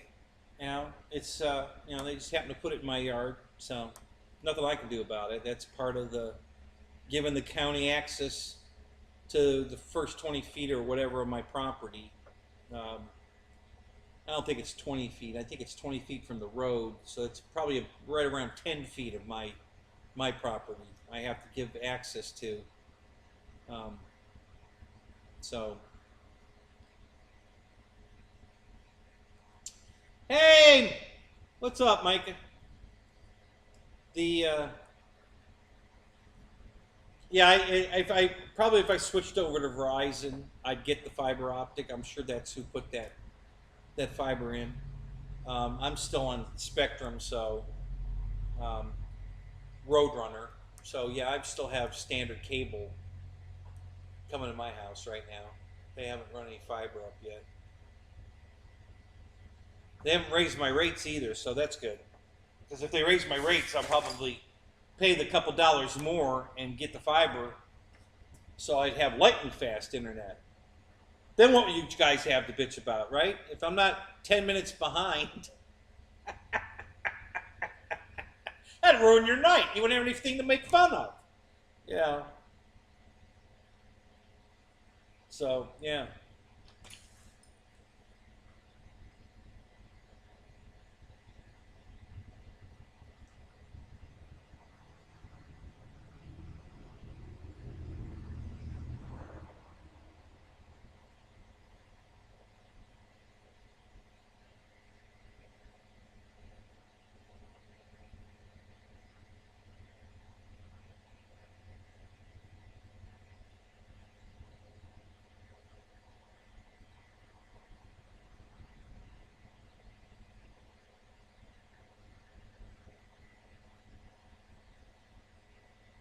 Yeah, it's kind of yeah, EQ. You're 100% right. You know, even we have issues with our buses that would never pass. If we ever got pulled over by DOT, they would frickin' fine us to death. Um, So yeah, it's well, I should. It's not like all the buses are in that condition, but every once in a while we have a bus that has issues that we're still driving that we shouldn't be. Um, Not so much. It really wouldn't be a safety issue as much as a road hazard issue, because the bus is just going to stop in the middle of the road, and there will be no way to move it. Um, it'll just lock the brakes up, and that's it, and that's it. There's nothing you can do, get a tow truck out there to haul it away, because once the air pressure goes and it locks the brakes, you're done. So I had one the other day doing that. It was about a week ago. It had leaky airbags, and I did a brake test, and it failed the brake test. So I said something to the office, and they said, "Yeah, we know it. We've got airbags on order for it, but they've turned the air pressure up on it, so it still drives fine because the compressor's making more air than the leak." Oh, okay, all right. So I'm driving, all day, no problem. Next day, same bus, and all of a sudden I start smelling. What the hell is that? Something on fire? I'm like, is it the car in front of me or is it me? And I'm looking out the mirrors and I'm like, well, I don't see any smoke. I don't think it's me. And keep going. The smell's not going away. I said, I think it's me. And then a car, just as I'm about to call in, a car pulls up next to me. Hey, your brakes are smoking really bad. Oh, yeah, I can smell it, thanks. So I call in and stop the bus, and they tell me, yeah, just pull it into someplace, pull it off the road, whatever you can get into, and we'll send a recovery bus. So there happened to be a church right there, so I just pulled into the church and let it cool off because it was hot. And they brought me another bus, transferred everybody onto the new bus, and off I went. And they fixed, they hauled the bus away and fixed it. They had to flatbed it away. But yeah, that was one of those situations where that bus should have never been driven. Just because it would, you can't drive a bus that fails a brake test. It's not, that's not DOT. So,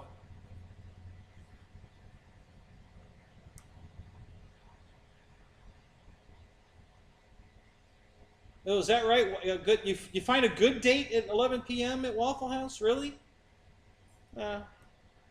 What time is it? It's only 10. All right, I got another hour before I need to go.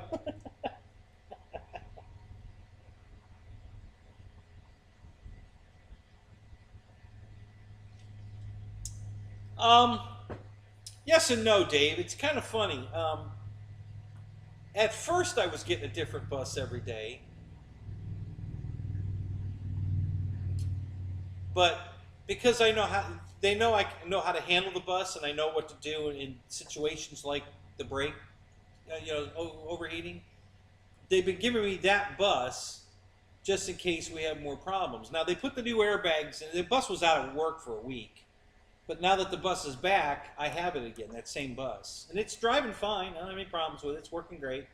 But they purposely give me that bus because we have too many drivers that just freak out when something goes bad, something goes wrong. They don't know what to do. They're crying. They're calling in, wanting to know, what do I do? They just don't know what to do. And since I know what to do, they're purposely giving me a bus. This particular bus has 418. No, it just turned 419,000 miles on it. It looks great. I mean, it's a good-looking bus. The air's nice and cold. It drives great. But it's that many miles on it, it's going to have issues. So they want somebody to drive it that knows what to do when an issue comes up, knows how to handle it. So, because every day I go in and I look to see what bus I'm driving. Yep, 429, still on 429. That's my bus, 429. So, yeah, so lately that's all they've been giving me is 429, no matter what route I'm on. I get a different route. I drive the purple on Monday and Tuesday, or no, I'm sorry, I'm off on Monday. I drive the purple on Tuesday and Wednesday, and the green on Thursday, Friday, and Saturday. But I drive the 429 bus on both those routes. They make sure I get 429. So yeah, that's kind of my bus now until they replace it, or maybe and our most senior driver gets the brand new bus. We have one bus that only has 100,000 miles on it. It's beautiful, and everything on it, the triangles and the fire extinguisher and everything is just polished and hang perfectly. It's not thrown under the seat or in a box or whatever. This bus is prestige looking inside and out. And our most senior driver, she gets to drive that bus. That's her bus. So I guess rank has its privileges and everything in life. So yeah, there you go. Super Cobra Jet, 429. Mike Bird, what's up? Good to see you, man. Yeah. So yeah. Anyway, so yeah. Do I get a different? I used to get a different bus all the time, but not anymore. Now they've just decided that I'm going to get 429 every day I go in. I'm driving 429. So.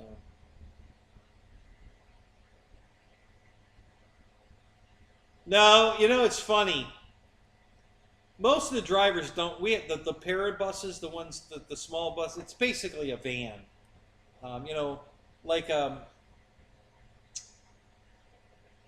ambulance, for instance. Same exact body. It's a regular pickup truck front end, or a minivan, or not a minivan, a van, like a Ford.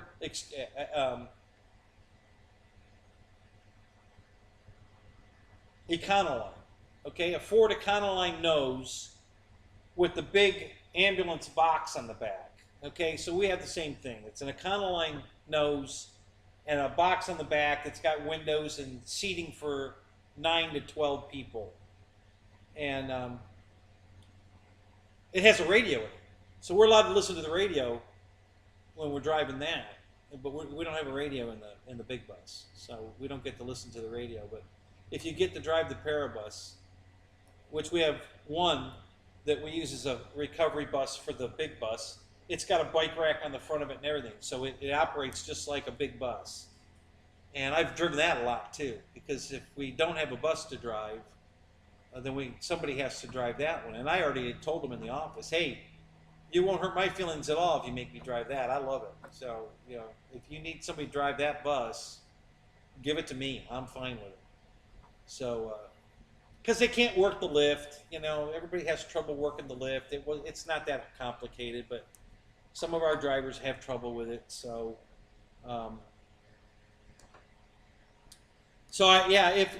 if we have to put that one out to fix a downed bus, then they'll put that one on the run, and they usually make sure I get that, and somebody else gets a regular bus. Keith Christie, what's up? LMFL. Who the heck are you? I know you've been here before because you got a wrench, but you changed your name. Who is this? Who is LMFL? Is that what it was?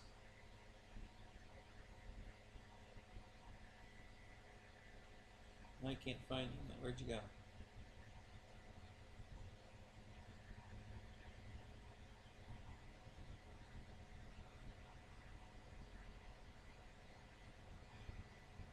Crying bus drivers in Florida.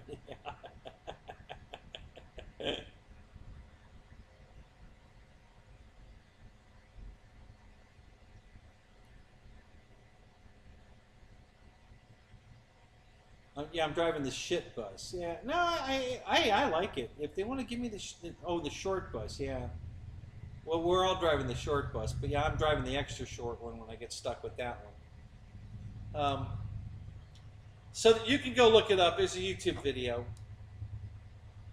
It happened in Tampa.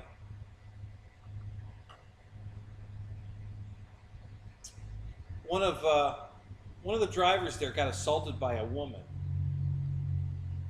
who refused to pay to ride the bus, refused to get off the bus. Um, she's spitting on the guy. It's a black woman and a black driver. Again, it just for reference. And she's just carrying on ridiculously. And he's trying to keep his cool, but when she starts spitting on him,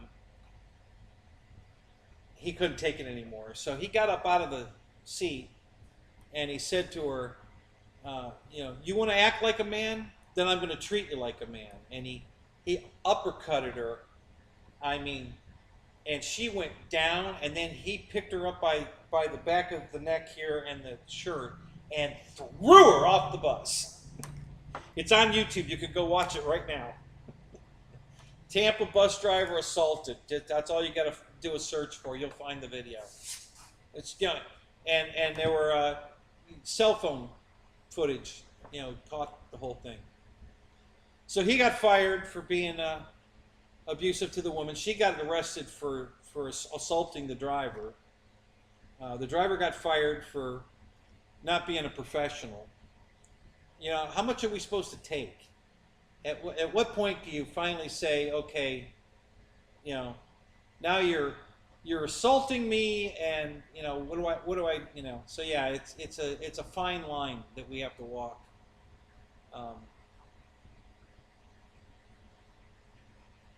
I would have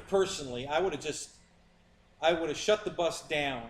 I would have opened the doors, shut the bus down, got off the bus, and walked away from the bus, and just left her there standing there, trying to figure out, because she's demanding that I'm going to take her somewhere. No, I'm not. And I'll just shut the bus off and walk away. I'll walk over to Wendy's or Burger King, get a sandwich, sit down, while I'm waiting for the police to come arrest her. But I wouldn't have uppercutted her and thrown her off the bus the way he did. I would have wanted to, but I wouldn't have done it. But yeah, that's just ridiculous. But we're the professionals, so we have to act like professionals. That's what the judge tells us.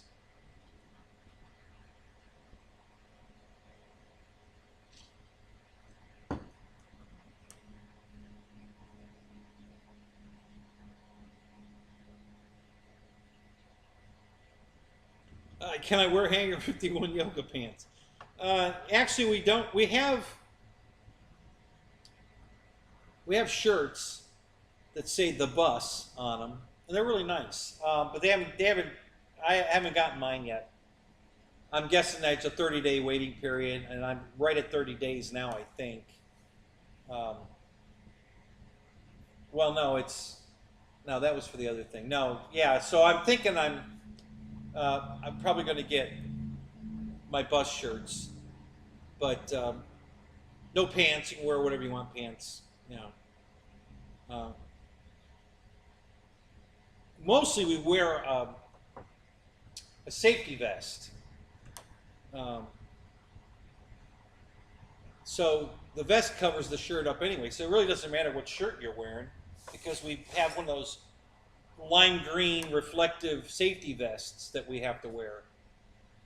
So that covers up the shirt anyway, so it really doesn't matter what shirt you're wearing anyway. So yeah, I could wear my Hangar 51 shirt and my yoga pants, and yeah, they wouldn't care. It'd be all right.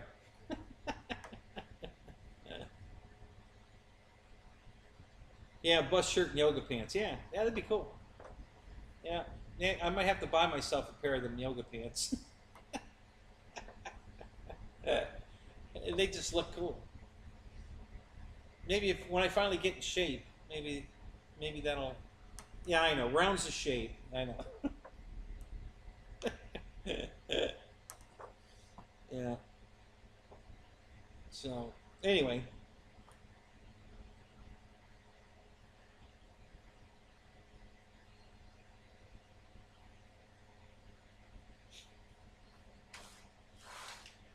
Trying to get healthy. Trying to beat this cancer thing. So I've been eating better, been losing weight, I went to get. I want to go get my blood work done again tomorrow. Um, at some point. I tried to go Friday, but I didn't have enough time. They were too busy. I couldn't get in there before I had to report to work. So, um, but yeah, changed my diet. Eating really healthy now. Broccoli, cauliflower, mushrooms, carrots, and garlic. Um, cut it all up. You're supposed. I don't know how this works. I'm just following the directions. But you cut it all up, and you let it sit cut for about 30 minutes at least before you cook it. That's supposed to the properties in it that fight the cancer are supposed to come out of it when you cut it up. So you want it to maximize that value you're going to get out of the vegetables. You got to cut it up and then let it sit. So that's what I did last night. I cut it all up, let it sit, and then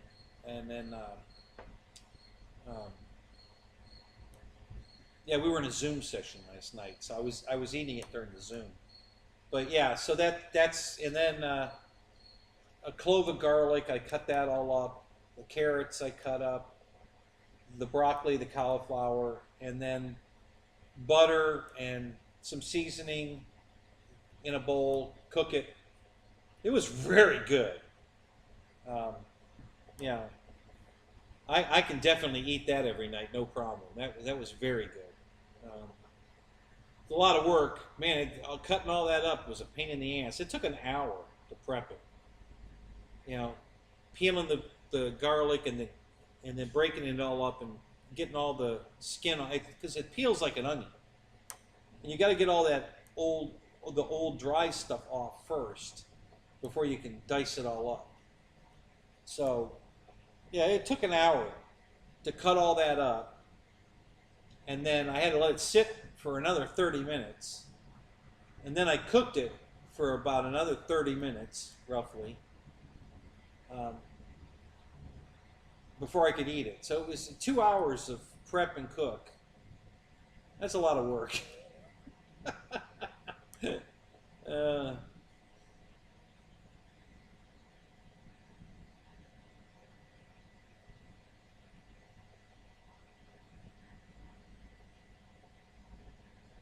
Oh my God. So how did that happen, Mike? What did you do?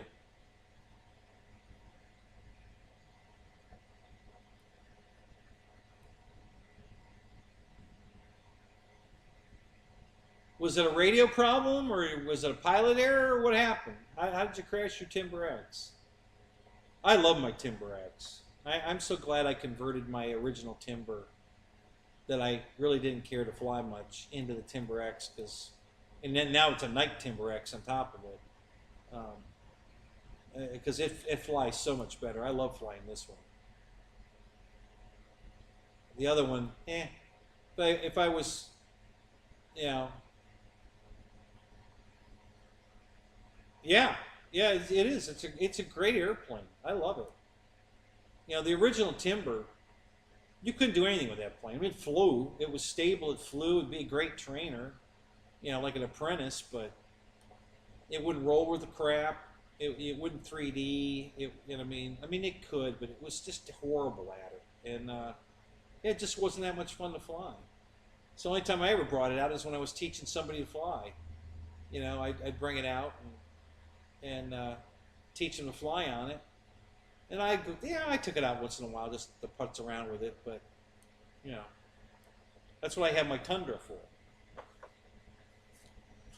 So when I think it was Horizon had all that night Timber X, all the body parts, the wings, the body, the tail, everything on sale, 80% off, I was able to buy all the foam, the fuselage, the wings, and the tail surfaces for like $100 for all of it, and with the lights already in it. All the lights and the wiring and everything was already in it.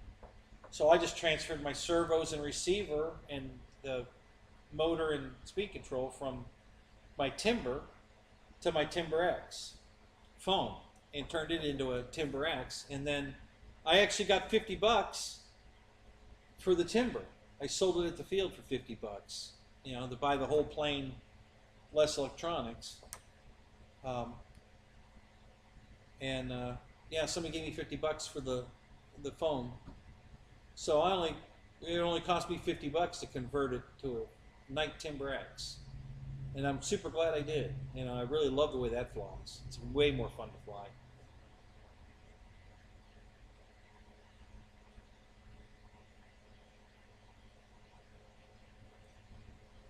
Yeah, it's a good plane.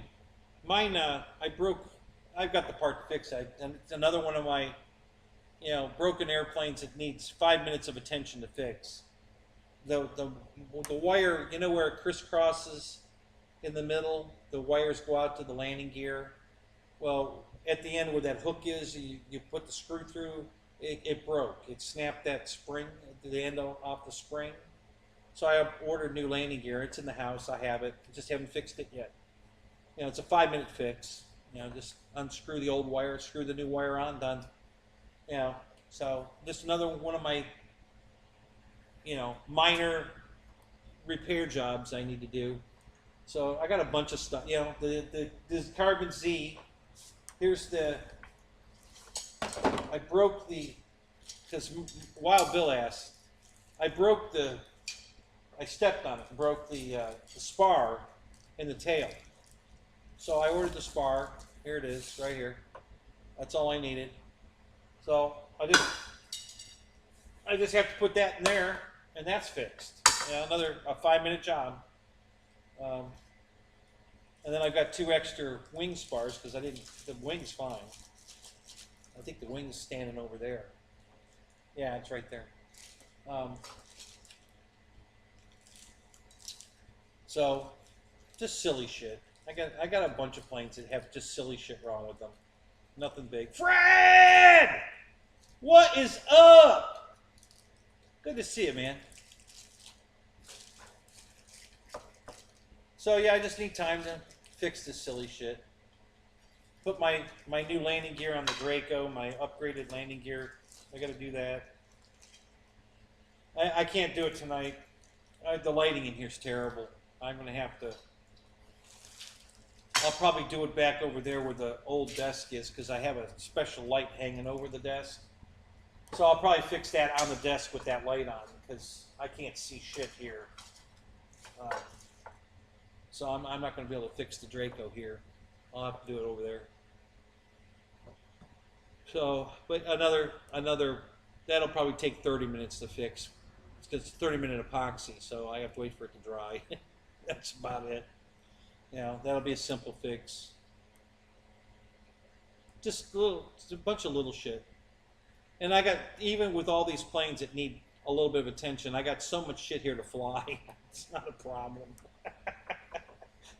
It's not like I ain't got an airplane to fly. I got shitloads of airplanes to fly. So all my go-to planes are flyable. So that's, you know, the RV8, nothing wrong with it. I can fly it. The HSD 182, no problem with that one. I can fly that. It's ready to fly. My Avanti S jet is flyable. The F-22 is flyable. The Futura, that's flyable. Almost all the Corsairs are flyable. Almost all the Mustangs are flyable. Yeah, I got shitloads of airplanes to fly. So this petty little crap that's wrong with a few of these planes is just that, petty little crap. No big deal. If I just take 5 minutes out of my day to fix them one by one, I'd have them all fixed. I could fix the timber right now, as a matter of fact. I don't need lights for that. It's a screw-on deal. So I could go get the parts for that and bring it over here and fix it. That wouldn't be a problem.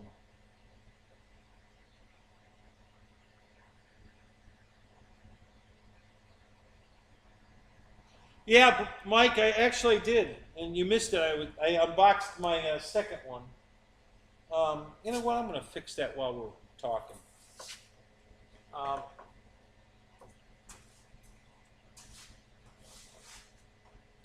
So I was running this across the street at the school, and I was having a ball with that because this is a paved, you know. I mean, I ran it around in the grass. It'll run in the grass, you know. It doesn't even have to be. I got big ruts out here, and it handled it fine, but it doesn't have a lot of ground clearance, so you know it's not going to do real well in the grass. It's really a road car, but so I ordered a second one, and it came. They delivered it today, so I took the body out to show the guys the battery pack. But I'm going to open these clips up. I already did them on this, but I'm going to do them on this one. So let me grab some pliers here, and I'm going to open those clips up because those body clips are just too tight. You know, it's a fight to get them on, and you usually end up scratching the body because you're forcing the clip, and it'll, you know, all you got to do is get it just a little off, and it'll dig into the body and put a scratch in it as you're trying to force it into the hole. So yeah, I know that's what she said. So I just opened the clip up a little bit so it's easier to put on, and that does the trick. You don't have to fight it; it'll go right on.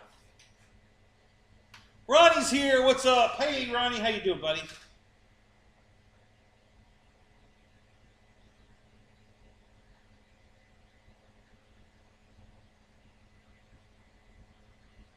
Wait a minute, what did you say, Ronnie? Try flying the Draco first?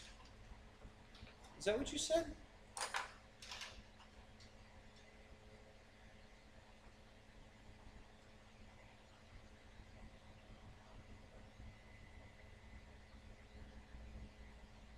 Where'd you go?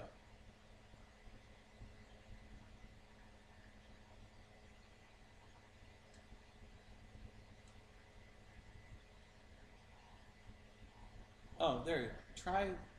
Oh, fixing. Yeah, I'm not gonna. I can't fix it. Did you just walk in? Because I just said that. I can't fix the Draco here because the lighting's too bad. I can't see what the hell I'm doing. With that particular job, so I'm gonna have to fix it over there. The camera's over here tonight, so I'm not gonna move the camera over there. But yeah, I may fix Draco tomorrow. I'll videotape it. You'll get to see it. I'm going to videotape the fix. But I'm not going to do it tonight. The lighting's just too bad over here. I can't see. I can't see very well.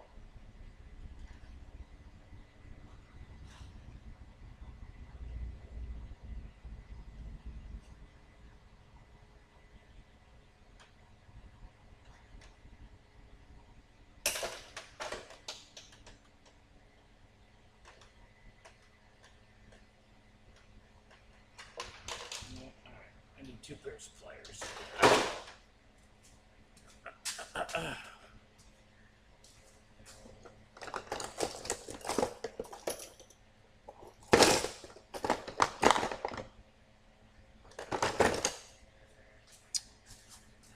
Where am I?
Hey, when was the longest day? The days are getting shorter already, aren't they? Or am I imagining things? It seems like the sun goes down earlier. Are we already into the days are getting shorter? Man, that went right by me. Holy crap.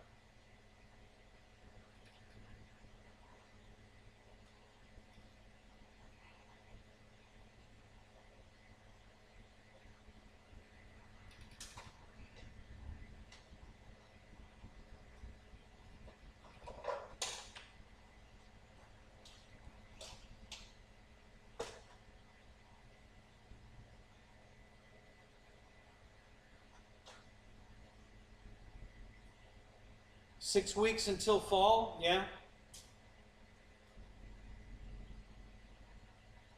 So June 21st was the longest day? No shit, really? Oh my god.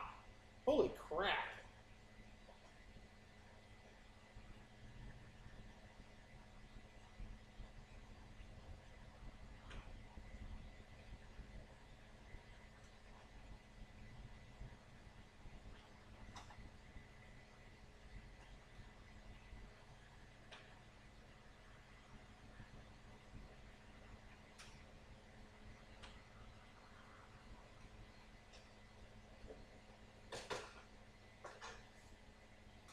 The snow is coming? Not here, it's not.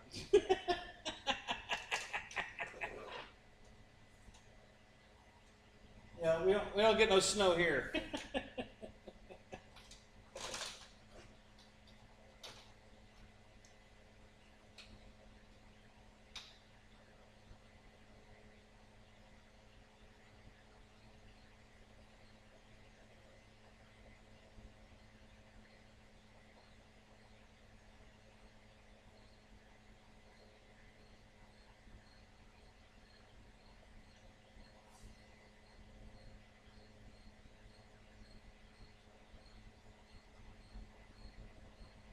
Time to buy a F4 from Santa.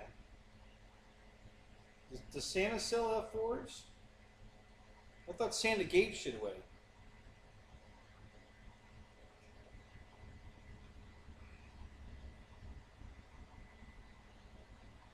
I want to make a joke here, but I'm afraid I'm going to offend somebody.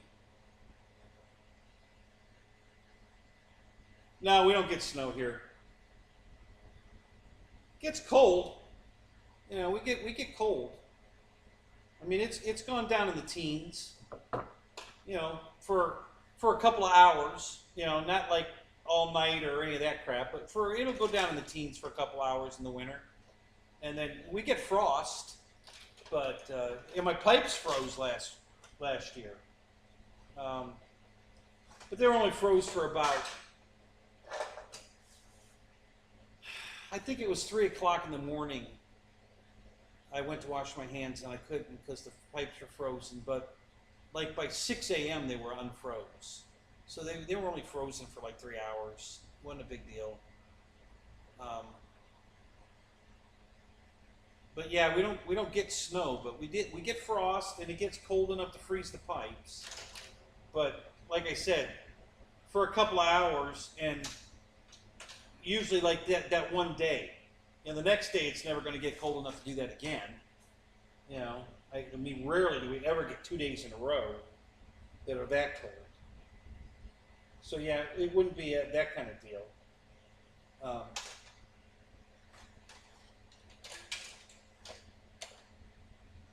But in that rare occasion, we do get, you know, we do get some snow, some frost, and it gets cold. But you know, and then of course that next day it'll probably go up to 70. So you know, it's amazing that it can go from freezing to 70 degrees in the same 24-hour period.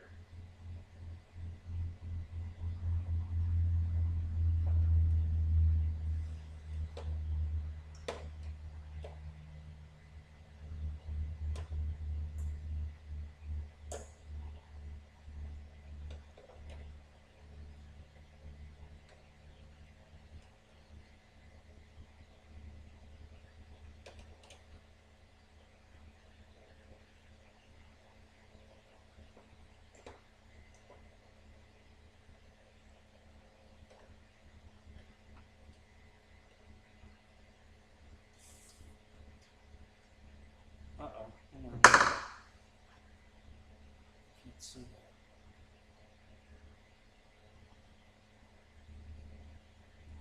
I offended you? Really? Why? Because I don't get snow? You find that offensive? Hey, Keith, move your ass down here. I already told you. Hell, I found you a couple places to live. You know, take all that money you got from selling your place and get your butt down here. Tell the joke. Oh, you want me to tell the offensive joke?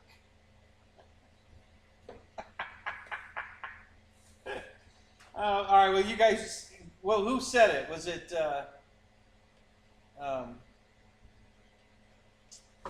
hang on, let me look.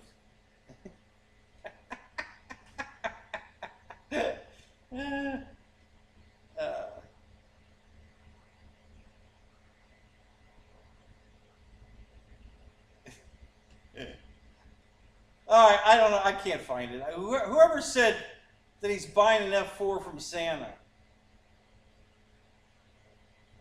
Who said that? Was that Juno? Or Honeychuck? Who said that? I don't know. Anyway, so if Santa's selling you, is your Santa Jewish?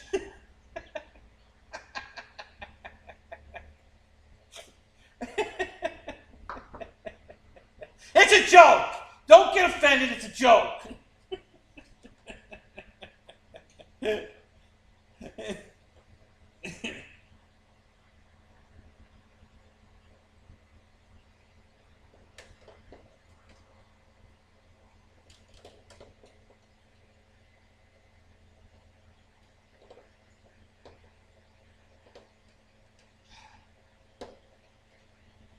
Boy, this clip just does not want to open up, damn it.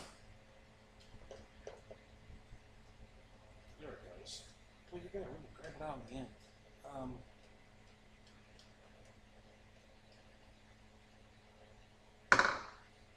Yeah, this is my shed. No rules apply.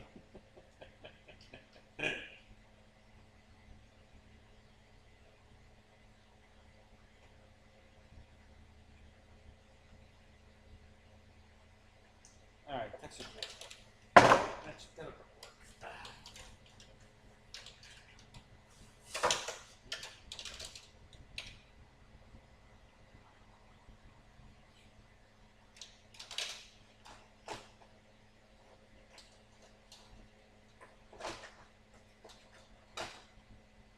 Okay, there we go.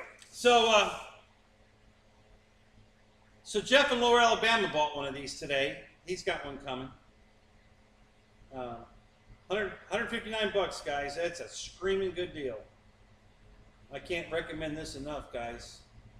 You know, if you just want to get your feet wet with some surface without breaking the bank, this is a nice truck. It really is. It's well made, runs really nice, all-wheel drive.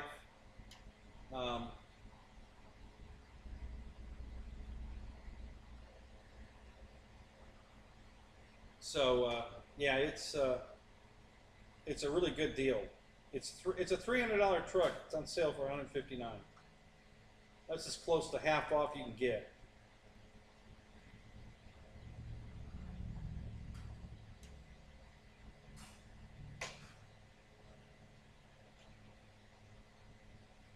So I can't recommend it enough, guys. I liked it so much I bought two of them. I got matching bookends.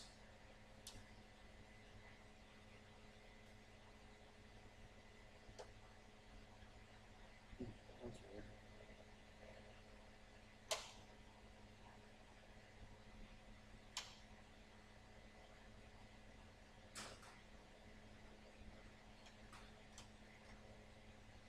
Oh, come on.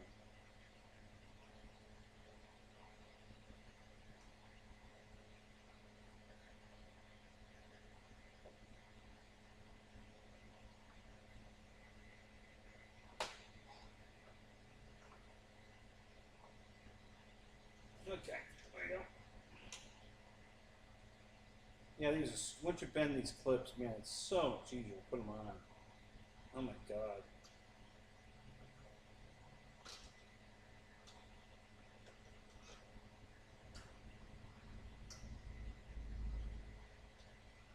If I could see the damn hole. There we go.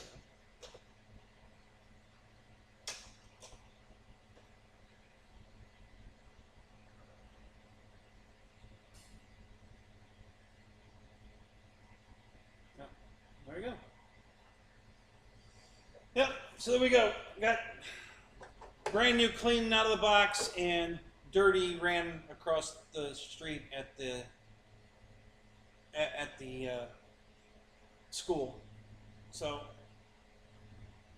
actually, this got dirty running in the yard, not the school. My yard's all sand, so there's sand everywhere, and it's got enough stick in it just to barely keep it on the vehicle. You touch it and the sand falls off. So I got sand all over the floor, all over the table, because every time I touch the truck, more of the sand falls off of it from my yard. So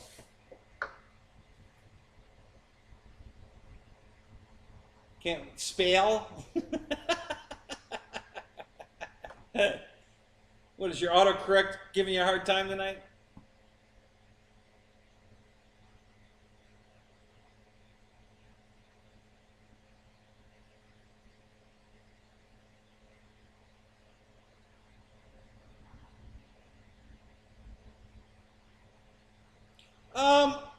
I don't know, EQ. I doubt it. I probably, if I do get bodies for it, it won't be the same body. I'll probably get something else. You know, I may drill the CUDA body to fit it, so that I can get, you know, I can run it around. I'd have to put some different wheels on it.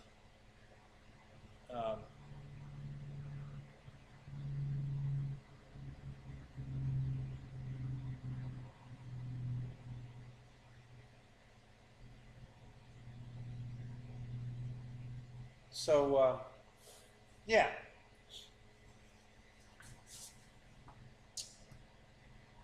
So, yeah, and you know what, Ronnie, you're right. Let's talk airplanes. What are we doing about airplanes, guys? HobbyKing's got some sales on right now, guys. I'll tell you, both the all white and the blue and white King Air are both on sale for $299. The Albatross is on sale for $299. I think the military yak that I bought, I think is still $299.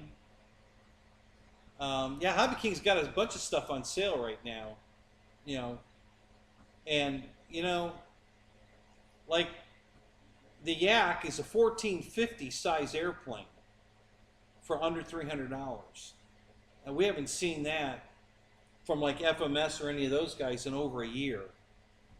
They're all at 329 or higher now, and HobbyKing's got them on sale for $299.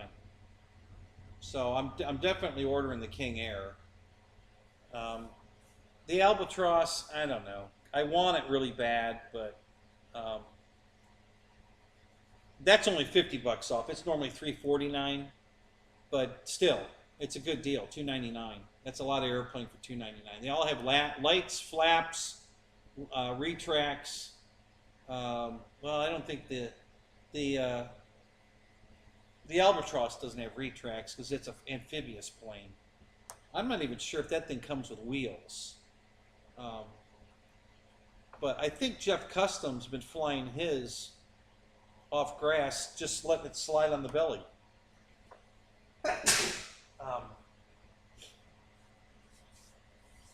So yeah, great deals right now at HobbyKing. There's still all that stuff's still on sale. They're doing a hell. I haven't even looked at like batteries and stuff that they usually have on sale too. But battery, RC battery, man, he's been running sales like crazy on stuff.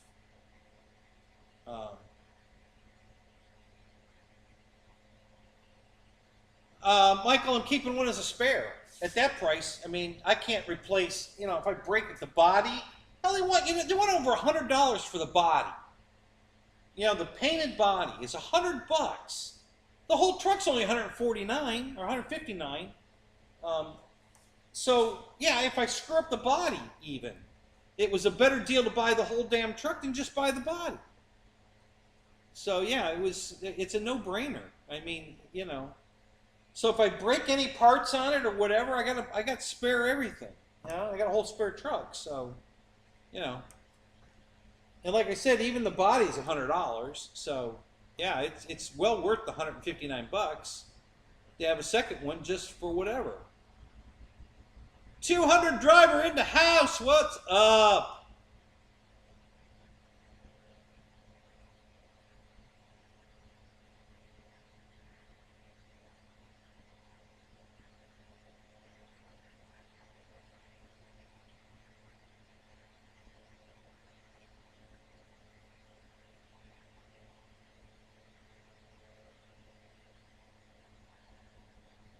Now, listen, 200, I'd send it back. Just do a phone, you know, do a return request. Just send the whole thing back, get another airplane. I wouldn't even fart around.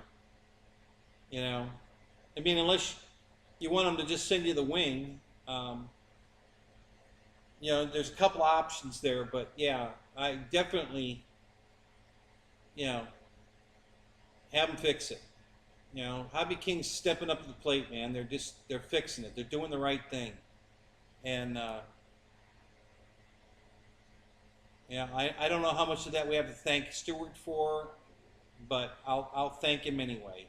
You know, he's a super guy. I haven't met him, but you know, he was one of the reasons I started shopping at HobbyKing. His videos were so good. I especially like the one where they took all those damn big airplanes, you know, 1450 and bigger airplanes, and made slope soars out of them. You know, they took all the motors and speed controls and battery packs and everything out of the planes, landing gear, everything, and then they weighted them, got the CG right, and then they went up on that mountain, and they were just throwing them off the mountain and soaring them around. And I really enjoyed that episode. That was really cool. Because the planes they did it with, there was a giant P-40 that they used, I think, one of the planes they threw off the hill. And it was just cool to watch that. It was a lot of fun. They had a lot of fun, those guys. You know, I haven't seen those videos lately that they have as much fun as they did back then. You know, we're talking quite a few years ago, but I really enjoyed those days. So so yeah, whether we have Stewart to thank or not, I'm going to thank him anyway. I think he does a super job as a spokesperson for HobbyKing. I'd like to have him on my show one day. I know he's been on Jeff Custom's show a couple times, but yeah, I think HobbyKing is definitely I did an unboxing and build, Ronnie. It was I bought it last year for the Pilot Ryan fun fly at the Imperial Field, and I bought that as a backup in case my Hurricane either crashed or didn't fly very good, or if I had an issue, I wanted something to be able to fly. And I also wanted to use the motor out of this in the Hurricane. So I bought the plane and took it with me, never took it out of the box. I did open the box to take the spinner and prop out of it. I originally was going to use it for the motor to put in the Hurricane, but Tug Hill gave me a motor to put in it, a V900 motor. So I didn't have to take mine out. So it's been sitting here in the box all this time. So I did an unboxing tonight, and it takes 3 screws to put it together. So I put it together. So I don't know where the prop and the spinner are. I think they're in the trailer. probably still from the event. I don't think I ever took them out of the trailer. So I think the spare props and the spinner are in the trailer. So basically, I just have to find that and pop them on, and it's ready to fly. So I can go fly the 900 now. Been wanting to do that for quite a while, so I figured, what the hell? Tonight's the night. I'm going to do an unboxing and a build video, and so there it is. But yeah, originally I bought it for the Pilot Ryan event, for the pylon race, and just never took it out of the box. I opened the box just to get the spinner out because I needed that, but that was all I needed.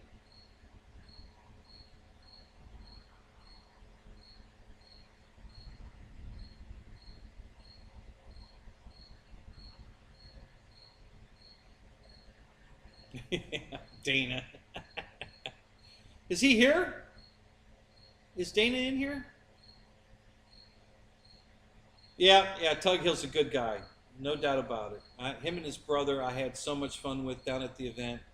His brother, God rest his soul, man. I love that man. He was so fun to be with. And both of them, Tug and his brother, just great company. He was, it was so funny because he was flying, I think it was that,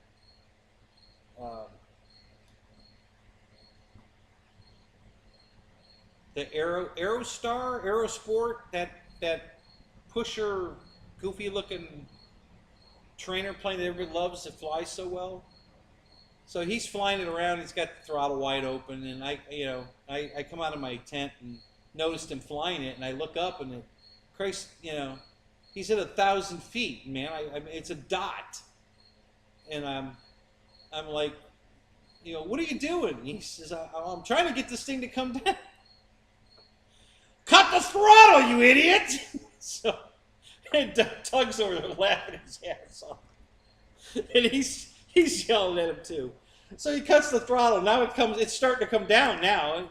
Christ, I think it glided around for about 8 minutes, just trying to get the altitude down, because the damn thing just kept wanting to climb because he wouldn't shut the throttle off. It was so funny. He was laughing too. He got it on the ground perfect, no problem. And but yeah, we were, so me and Tug, we laugh about that one all the time. His brother does. We'll cut the throttle, damn it! Yeah, good old gravity. It's always on. It's one thing you can depend on. Gravity's always on, even during power shortages. I don't know how that works, but even when the power's out, the gravity's on. So, yeah.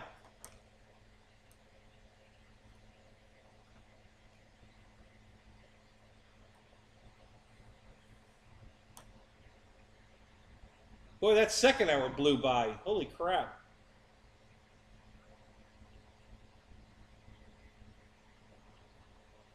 It worked great, Roy. My Hurricane was me and Matt, which everybody suspected would be between the two of us.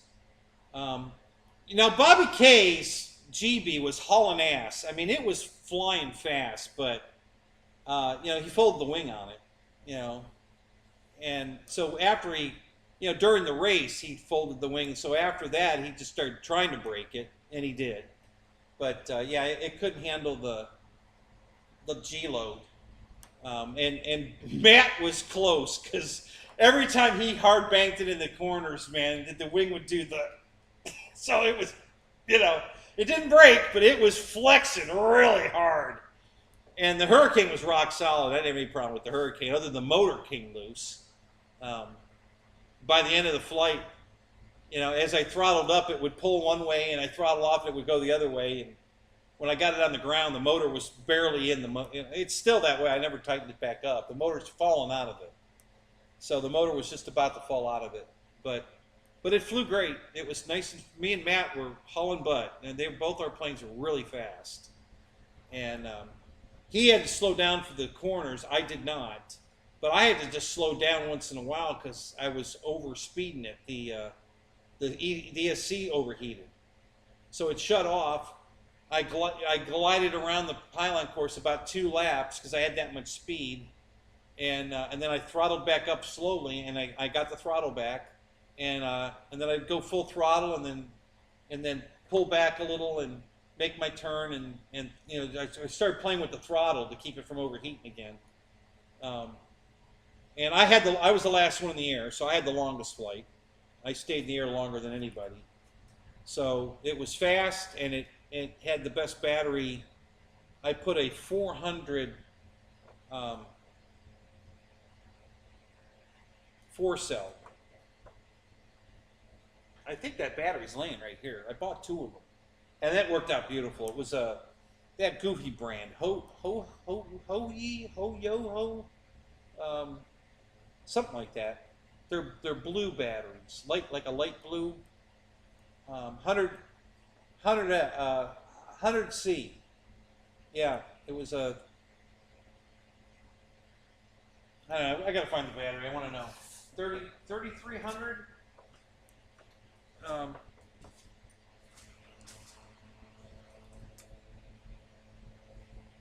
And it fit in the plane perfect. I didn't have to strap it in. It was the perfect fit. It just actually I had to shave the inside the fuselage just a slight bit, but it would just slid right down in the plane. It was in there nice and tight, and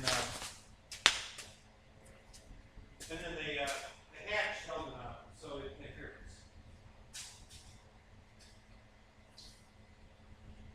No, they were 4,000 packs.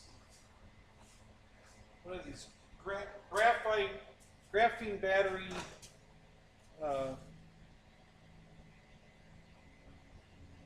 Yo-woo. I think I'm. No, I'm on the. Yeah, I am on this one. Yeah. I can't see what I'm doing though. Hang on a minute.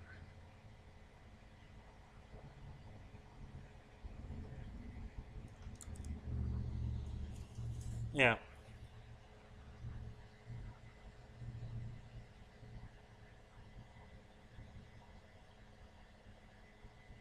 Trying to get it. Yeah, I think you can read it. Yeah. So 4,000 milliamp, 100C. Yeah, I bought these specifically for that airplane because when I looked up the measurements, it was exactly the size I needed for that plane. So I ordered 2 of those, and they did great. You know, I think I got. Before I went to the event, I had like 6 flights on the plane at my field, and then I think I had 3, for sure 3, maybe 4 flights on it at the event with these 2 batteries, and they just did great.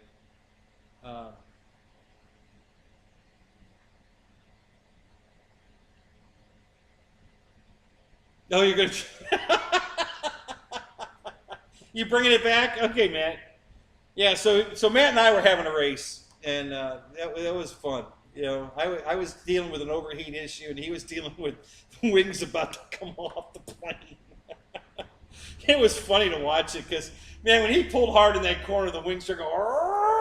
You know, they were really flexing. It was a sight to watch, man. And that's what Bobby's were doing it, but Bobby broke his. The wing broke. We heard a big crack, and then after that, everybody was laughing. And then Bobby said, "Well, you know, screw it. It's already broke." So now he's trying to break it, and he did. You know, I have the plane. I brought the plane home. He gave me the plane, so I have the plane. His GB that he was flying there. So I'm going to fix it. I'm going to order. I think all I need is a spar. I don't even think the wing.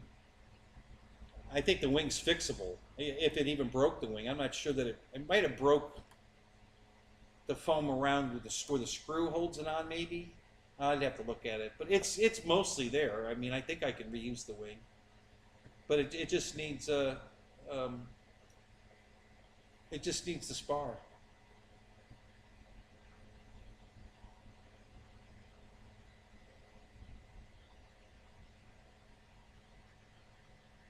I love that new yak. Ronnie. I love it, especially the pink one. And one of the guys at the field ordered the pink one. You know, I love it. I'm not crazy about the price. I think the price is a little steep for that size airplane because it's not very big. It's I think it's smaller than the QQ, and it's more money. So I would have liked to have seen it been the same price as the QQ. Not a big difference in price, but just you know. But yeah, I love it. I think it's a cool looking airplane. Oh, Keith, you got one? Did you get the night version one or no? What color and which color did you get? The pink one or the other one? I think it's red, the other one, isn't it?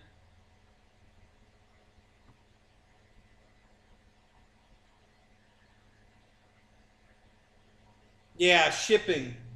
So that's where we're lucky here, guys.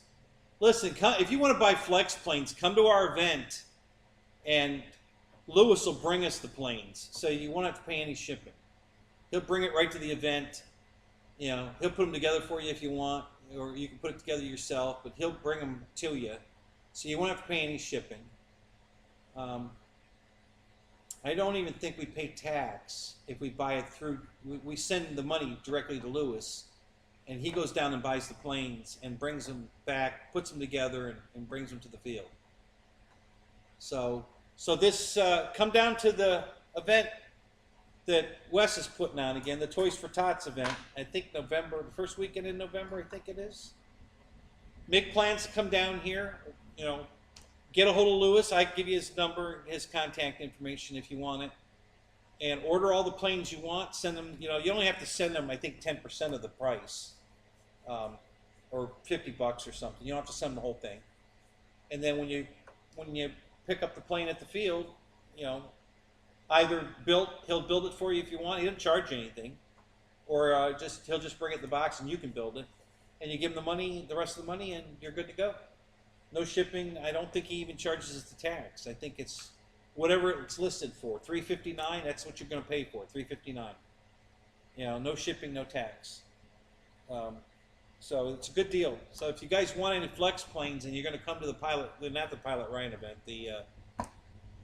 I guess it's Motion's sponsoring it. So the Motion RC Toys for Tots event down here at Imperial. Yeah, you know, you got plenty of time to pre-order it, and he'll deliver it for you. So.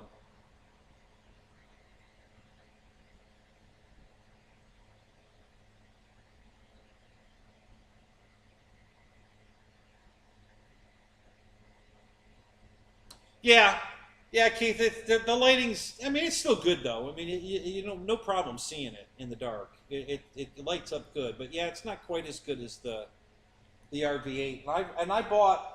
I'm putting these on my QQ. I think the lights are still on this table, if I remember right. Didn't I leave them right here? Yeah. So I ordered the 2 spotlights right here that go on the tail of the RV8. And I already started to install them. I'm installing these on my QQ because the tail's not lit on the QQ, just like the RV8. So I'm going to put these spotlights, and then there's a strip of lights here. I really don't need these, but I'm going to put them on anyway. But I'm going to put the spotlights on it so that it shines up on the tail. So I ordered these 2 the spotlights for the RV8, and I'm putting them on my QQ. There's a little bit of weight to them, so that it's going to mess up the CG a little bit, but I've got the battery shoved all the way back, so I've got plenty of room to push the battery forward, and should be okay.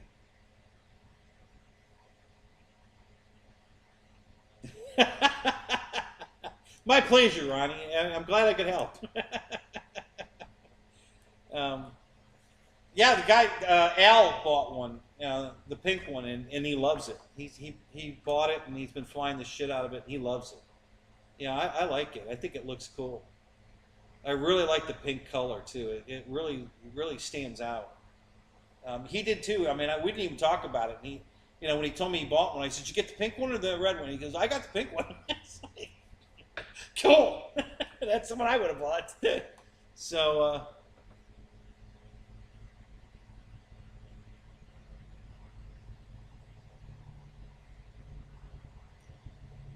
yeah, I'm not really a 3D guy either, Keith. I mean, I can do it, but I don't practice it because it's just for me, it's not that much fun.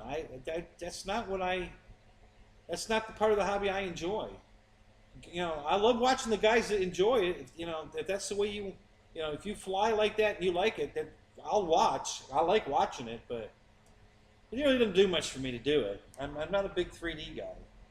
I like flying it around, you know, doing, you know, slow rolls, flying inverted, you know, just flying it, you know, not hanging it on the prop.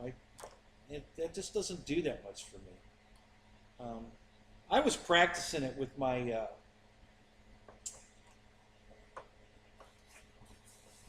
right there, it's the spare one.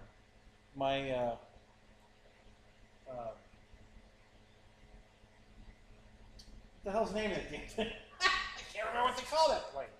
The Horizon Hobby 3D plane. That QQ guy designed. The,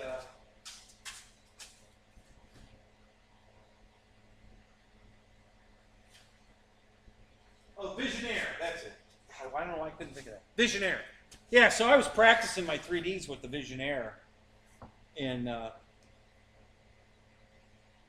because that's all that plane really does well. You know, originally I got the plane, I didn't like it. It flew like shit because it's made to 3D, and I was just trying to fly it around like fly it, and it just didn't fly very well. I didn't think. I didn't like the way it flew. But then when I figured it out, and what was, you know, what I had to do different, and I had to move the battery because I had the CG too far forward. When I got all that figured out, I started to like flying it. So then I bought a QQ and loved flying that. And then I bought the Ultimate, the RV8. You know, oh my God. And even Nate bought one. So and he says the same thing. He says the best flying airplane ever. He said he loves his RV8. And yeah, I agree. It's really that good.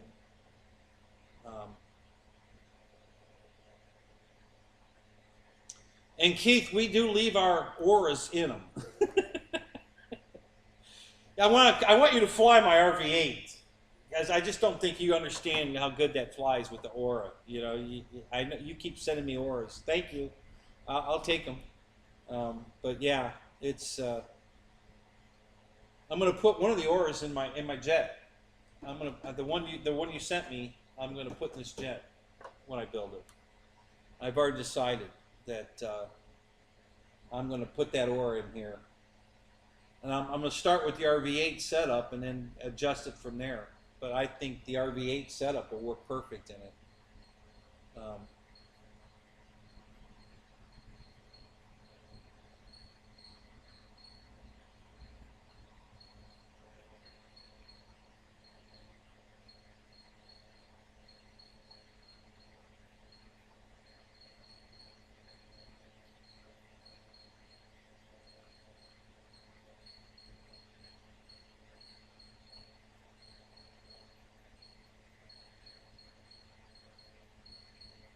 Yeah, I agree. You know, I wouldn't go out and buy, you know, I would say 98% of the time. I would not go out and buy a stabilization gyro system to put in a plane. If it comes with it, fine. I'm not going to take it out. It's fine. If it doesn't come with it, I'm not going to add it. You know, I did run into one airplane that really made a big difference. Amazing difference, and but since you know my friends that I love so dearly, you guys send me stuff.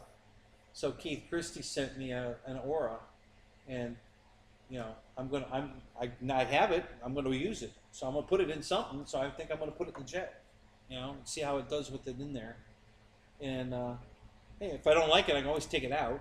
I can certainly turn it off, you know, while I'm flying. I can shut it off and see if it flies any different. So that's what I'm going to do. and we'll see. But yeah, it's you know, the RV well, the RV, but the Flex Innovation stuff is amazing. It flies good, all of it. It really does. I love their stuff. I'd buy more of it if I could afford it. It's pricey, but you know, you get what you pay for. It's definitely worth it.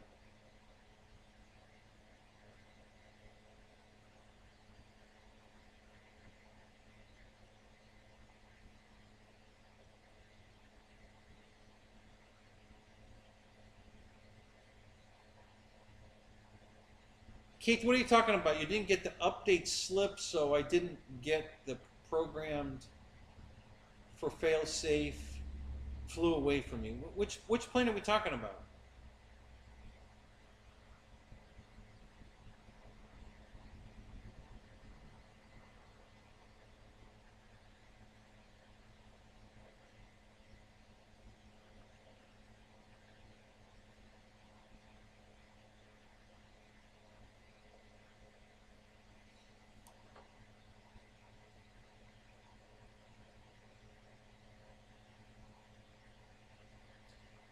Well, Matt, you know, I thought of that. And maybe that's a better idea. I don't know. I just, the RVA flies so good. I just figured I'd throw that in first. It's really, it takes seconds to reprogram it, so it's not a big deal.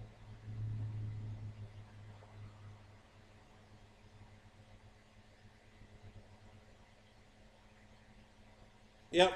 Yeah, they're good airplanes, Ronnie. I mean, I can't fault them. Everything, you know, we've got. Hey, so Matt, you did get the Sabre, the 100, right? Or which jet did you get from Flex? Was it the Super Sabre, or did you get the Flex jet?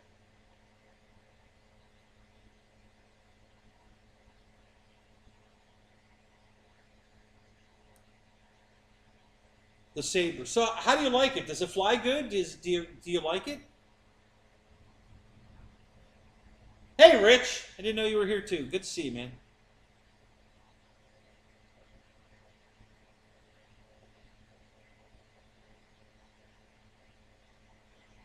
Ugh.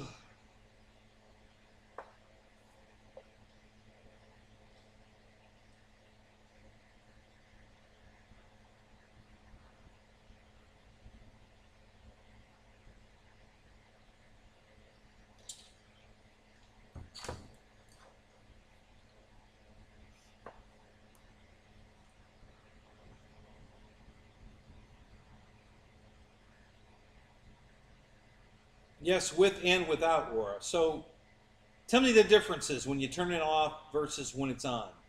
What do you notice that's different?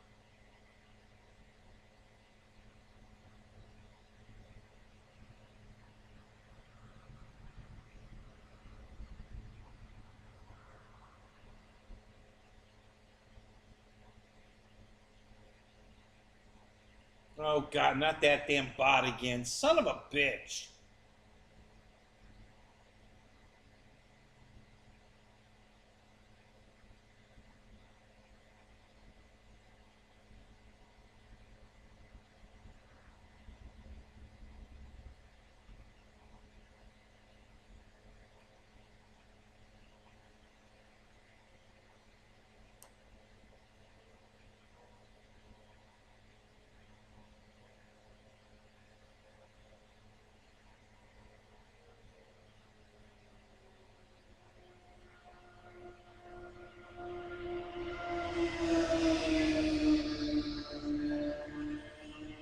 Did you just hear that motorcycle go by?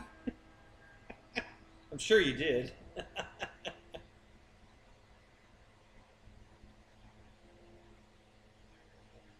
So you're saying you had to fight? You're fighting the ore to make it go where you want. What do you mean? Is it what is exactly doing? I mean, is it like too stable? It doesn't want to turn. Doesn't want to.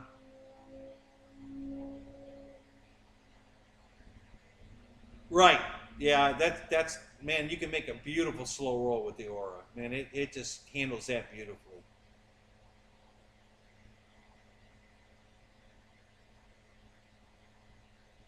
Tell me about the landing gear problem you have. What you mean with the Draco?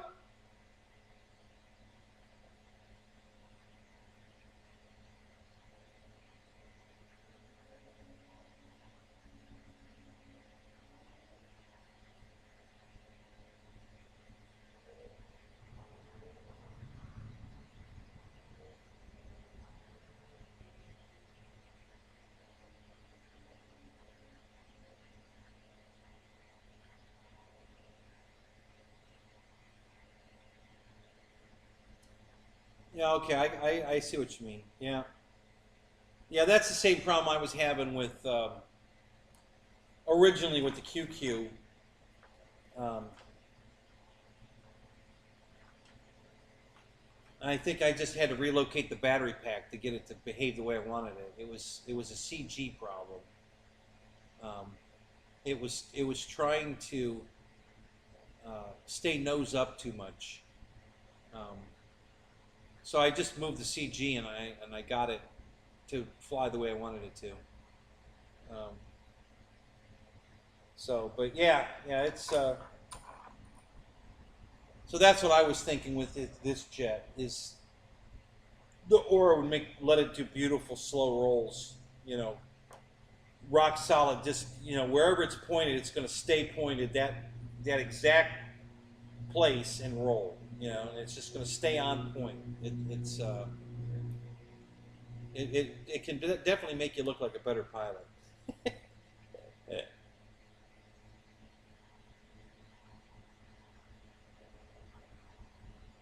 All right, so this thing's acting up again. What is it doing? Why is that flashing?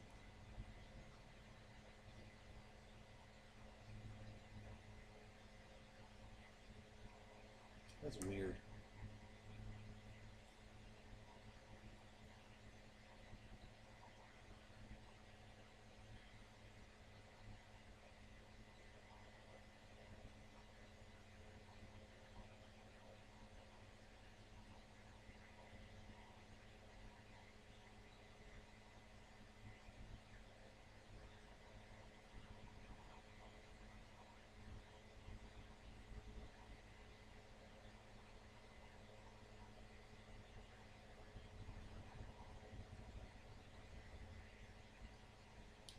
All right, Eric, buddy. Hey, man.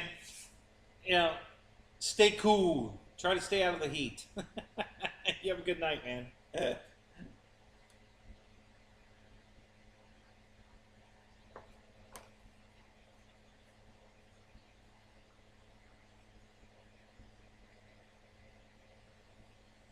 Yeah, Barry.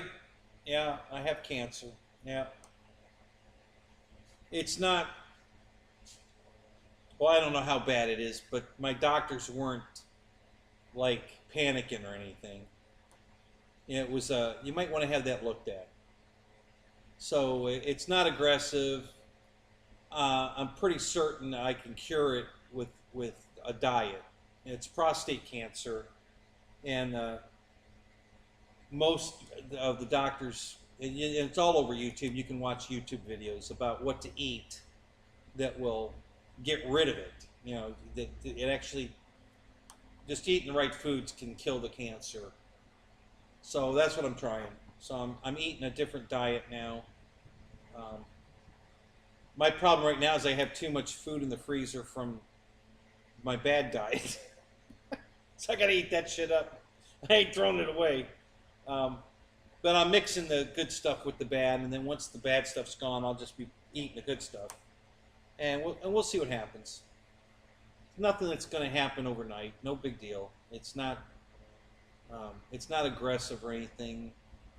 We're just going to keep an eye on it, and I'm going to try. If the diet thing will either not make it grow any more than it is, or get rid of it, I'm good.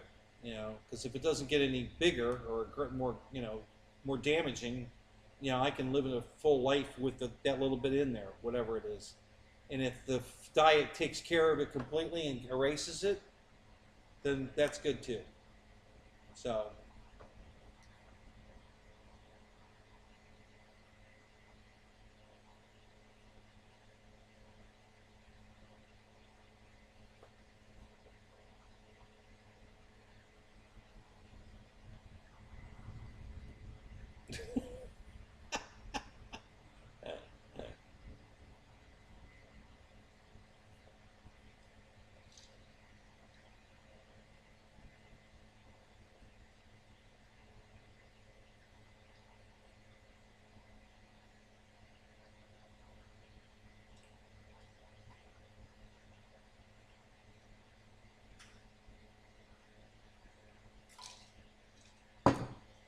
Yeah, that's not, according to the doctors, not supposed to be eating meat.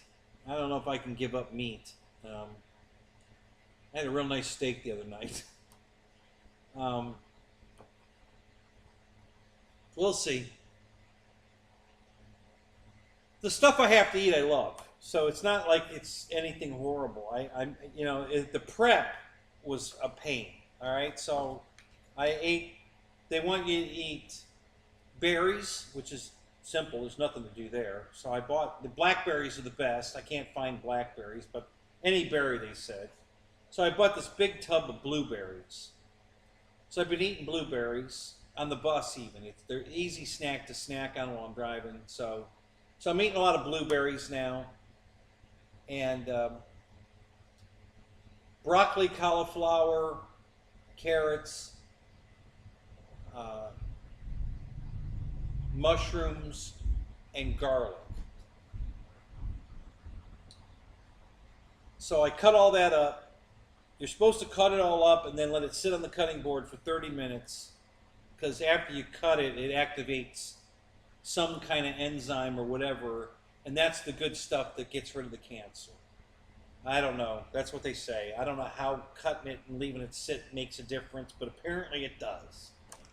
So, and then you cook it.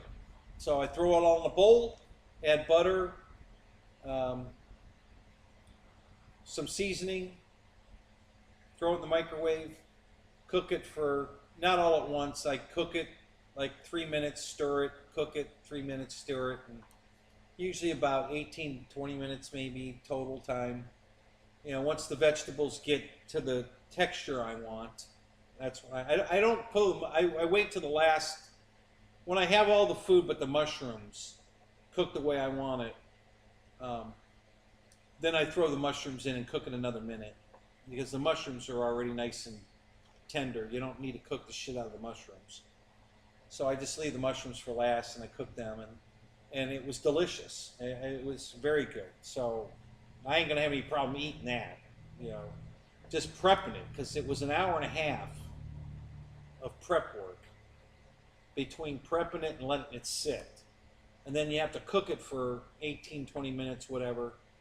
So it's almost 2 hours to make this bowl of food to eat, and that's just a lot of time to spend prepping. But hey, if that's what it takes, then that's what it takes.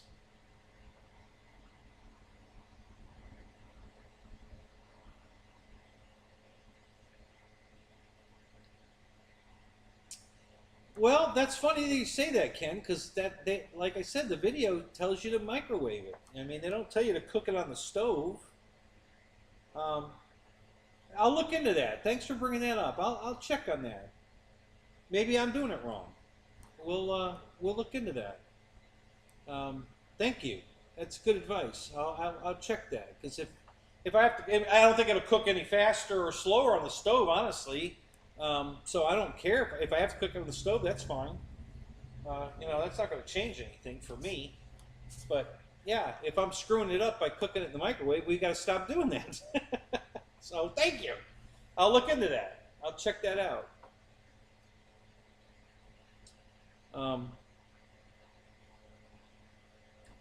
And there's other foods too that you can do, but you don't have to do all of them. Just pick something. And I can easily live on broccoli, cauliflower, carrots, mushrooms, garlic. Easy. That's delicious. I make that kind of stuff regularly anyway.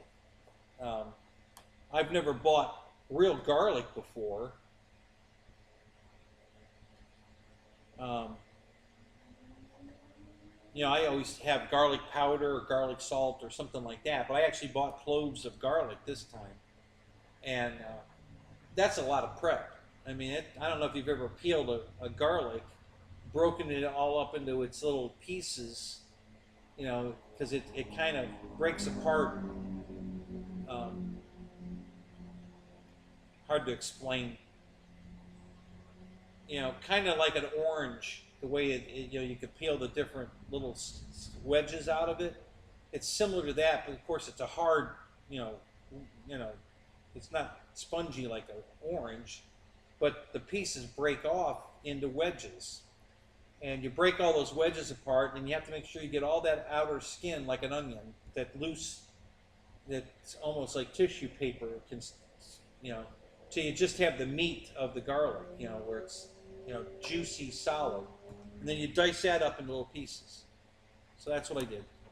But that takes a long time because that breaks, you know, by the time you get all the loose stuff off of it and you break it into those little wedges, and then you start dicing up all those little wedges, my God, it takes, you know, 10, 15 minutes just to cook, just to cut up the garlic. So, um,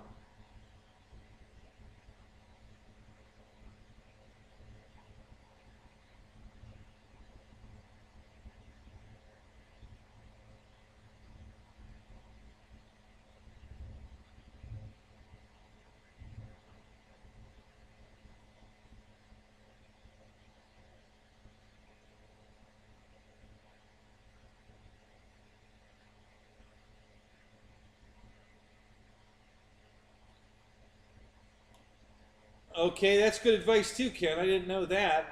I didn't notice that I smell like garlic. I don't think I do. I should probably get a second opinion, huh? I'll have, I'll have to ask the girl one day. Hey, do I smell like garlic? Yeah, that might be a problem. We'll have to look into that.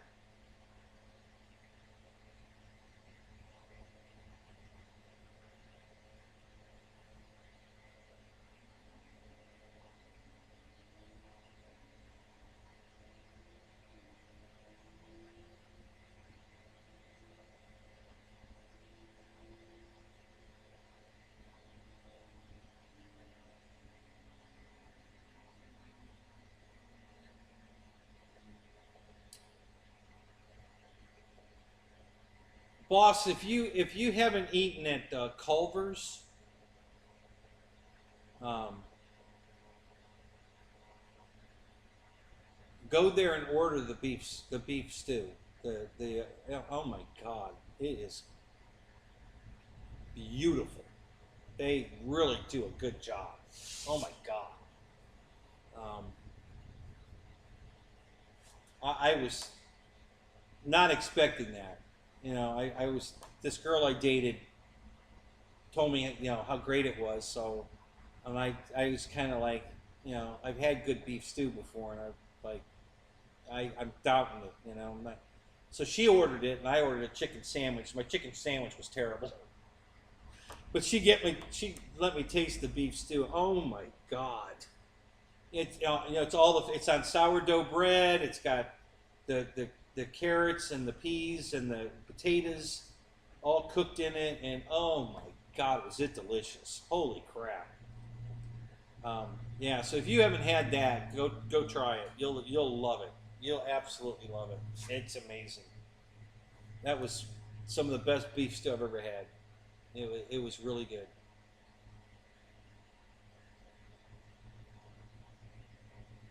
Yeah, I won't have any vampire trouble. Yeah, that's true.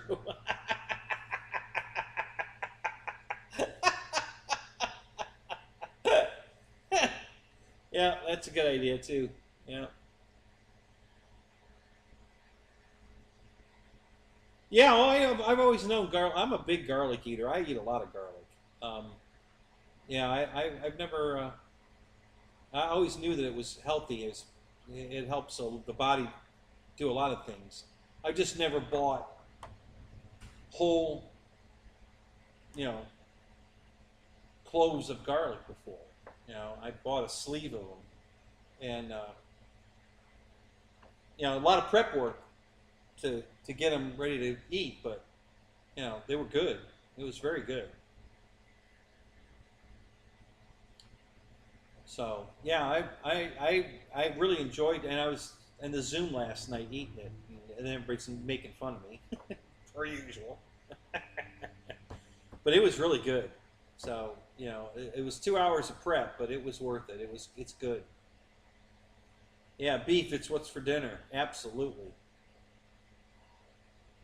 So yeah, I love a good steak. No doubt about that. I don't eat them a lot. Once a month, maybe twice a month. Oh, you guys had steak tonight? Yeah, go fuck yourself. I had some frozen pizza that I had bought before, and like I said, I got to eat up this crap. And tonight I wasn't in the mood because I was going to do the show. I didn't want to spend a bunch of time prepping for food. I just wanted to eat something quick and simple. So at the dollar store, I bought these little pizzas, and one was Supreme and the other one was Deluxe. And I wanted to try them, compare them against each other. And you know, they were pretty good. For $1.25 for a pizza, 8-inch round pizza, I guess. For $1.25, pretty good. Not bad at all. You know, definitely a nice, if you're in a hurry, just want to throw something in the microwave. They said microwave it. That didn't work out so good. I microwaved it, but the bread, the dough stayed pretty doughy. So I threw them in the toaster oven for about 10 more minutes to crisp up the bread, and that worked perfect. So, so total time was probably, I don't know, 4 minutes in the microwave for 2 pizzas. So about 2 minutes a piece, basically. And then another maybe 10 minutes in the toaster oven. So 14 minutes, not too bad. And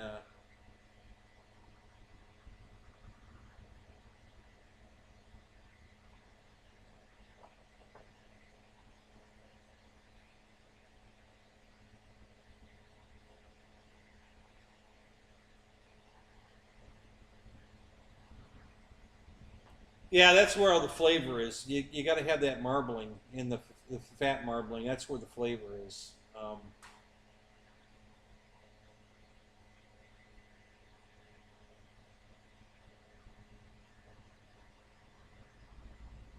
Right, Michael. That's exactly why I'm eating all the non-healthy crap up. Get it out of my refrigerator, so I have more room to keep the good stuff. So yeah, so I just have to eat this stuff up. And tonight was the perfect night because I wasn't in the mood to do a big production of getting ready, the food, you know, prepped. So I just threw those pizzas in to get rid of them, and that's all I've had tonight. I didn't snack. I didn't eat any snacks or anything tonight. All day actually. I haven't eaten it. I had some. I take that back. I had some lunch meat, turkey, for lunch. Just turkey. No bread. No nothing. I just ate the chicken or the turkey. I mean, out of the packet because it was almost empty. I wanted to get that eaten up, get that out of the refrigerator. So I got rid of that today. Got rid of 2 pizzas today. So yeah, I just have a bunch of. But that's all I've had today.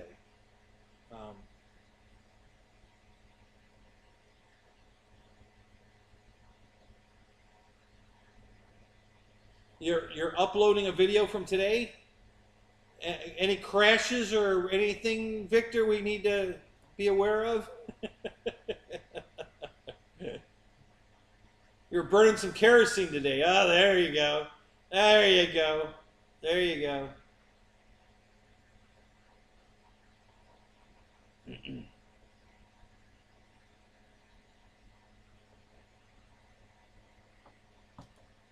So I decided this is supposed to have the decal sheet for this, which I think is right here. Yeah. So it has this, I guess that's a Swiss Air design, the cross like that, I guess. I'm not going to use that. I'm going to make it look like a T-45. You know, trainer, T-45, you know, white or gray, you know, wings, the red outer part.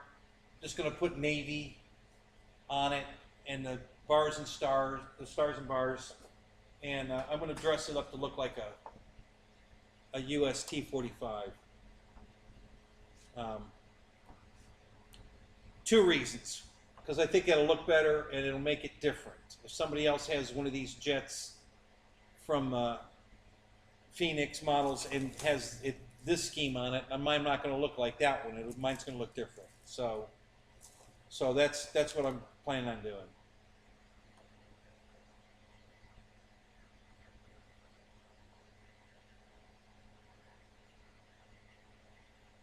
Oh, all right, guys. Victor put the video link up. Go check go check out the video. Spam. There you go. Yeah, everybody loves some spam. Oh, we're not going to talk about my love life on here, Mike. Like I said, my ex-wife's watching. We're not talking about it. Either call me direct or we'll do a Zoom, and talk all you want about it. But we're not going to talk about it here.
Well, actually, Michael, you can look at it two ways. Maybe I was my love life's going so well I didn't need the beautiful Spanish girl, so that's why I threw her off the bus. Did you ever think of it that way? Maybe that's what happened. you know? So, yeah. Yeah, on my watch later list. Yeah, mine too. I'll definitely be keying up Victor's video. I'm going to watch that.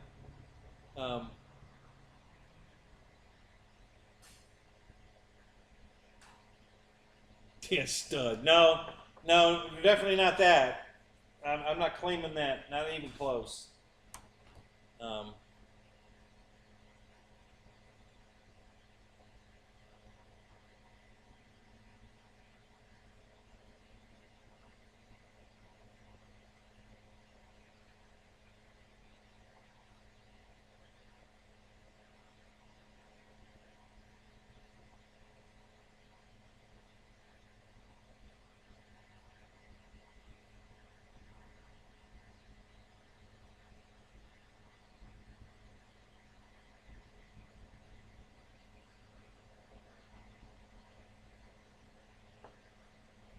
So I missed it earlier, Jeff.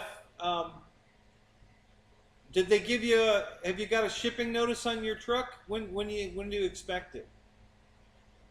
Did you get a shipping notification yet?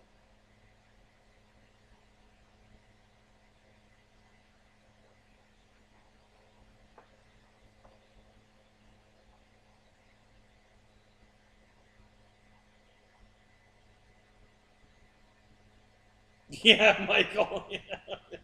It's funny you should say that.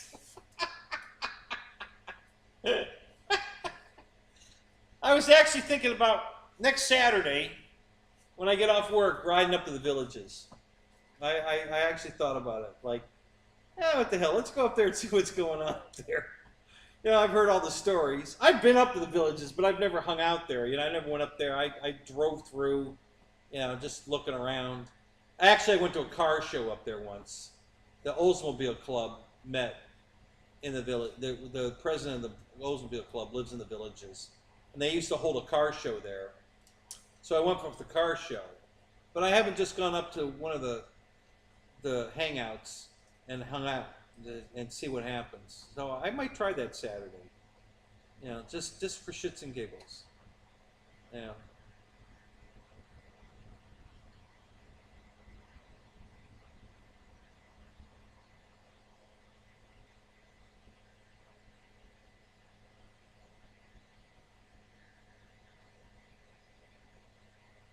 Just finished what? Fitting the mosquitoes to fly the Timber X? Roy, what the hell does that mean?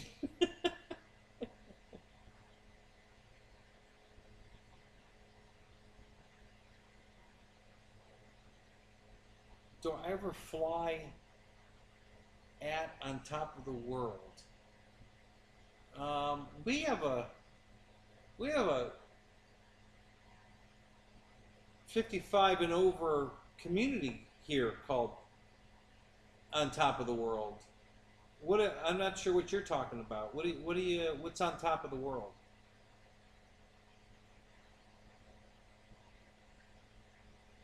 Yeah, no, I'm gonna wear my what are they?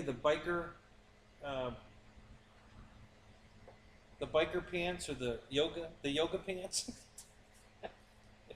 Yeah, I'm gonna wear my Hangar 51 yoga pants.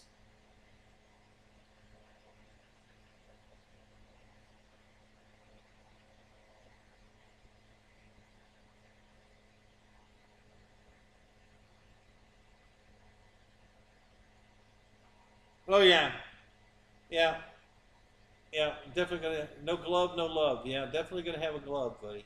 No doubt about that. That's the STD capital of the world.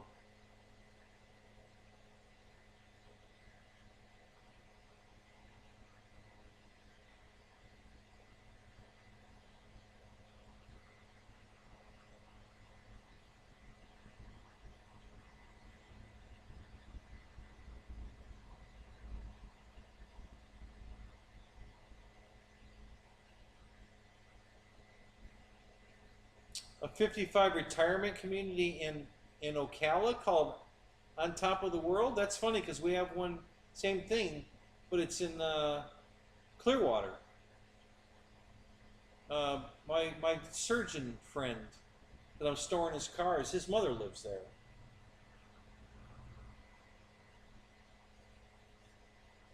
They don't have a flying field there though. Does the one in Ocala have a flying field? Uh, the Villages does. They have a flying field, an RC flying field at the Villages. So I go up there and fly airplanes.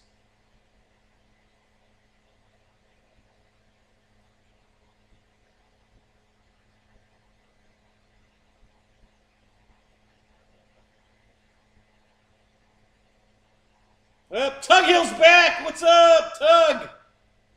With his 800 emojis that just shut my computer down. It just stalled my whole computer, Tug. That's so funny. Yeah, my computer does not like emojis. Even when you guys put them up, it don't like them. My graphic card, I guess, just can't handle it.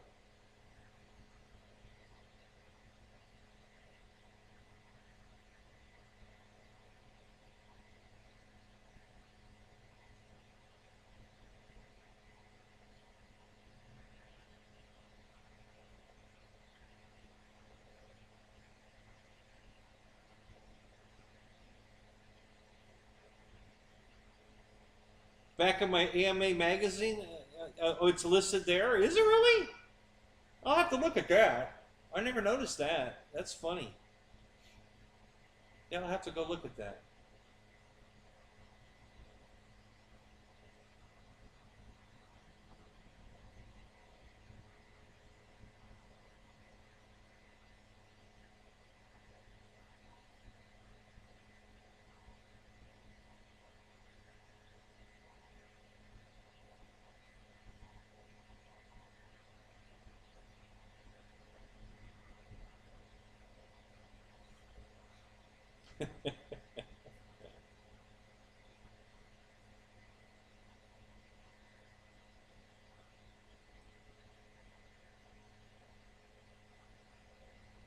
So Ken, you live in British Columbia, Canada.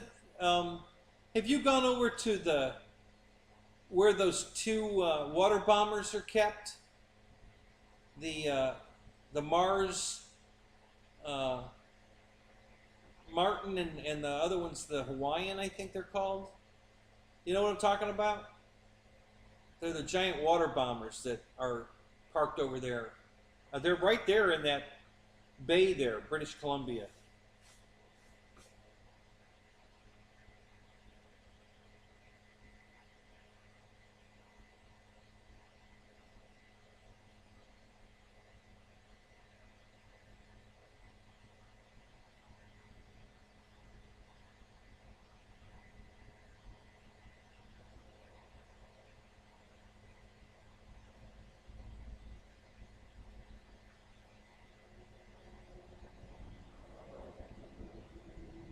John Graham, what's up? How you doing tonight, man?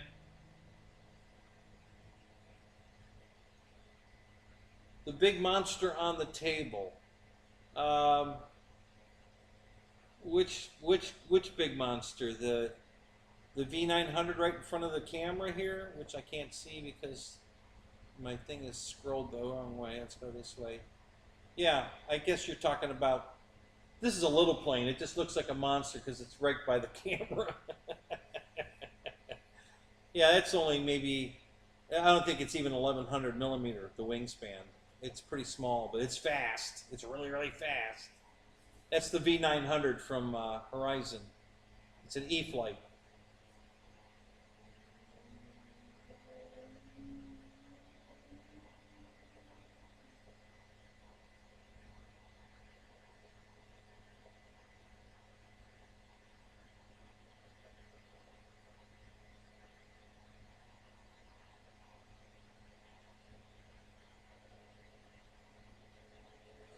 Yeah, I guess that other thing I'm talking about is in Vancouver area. So you're not close to Vancouver anymore.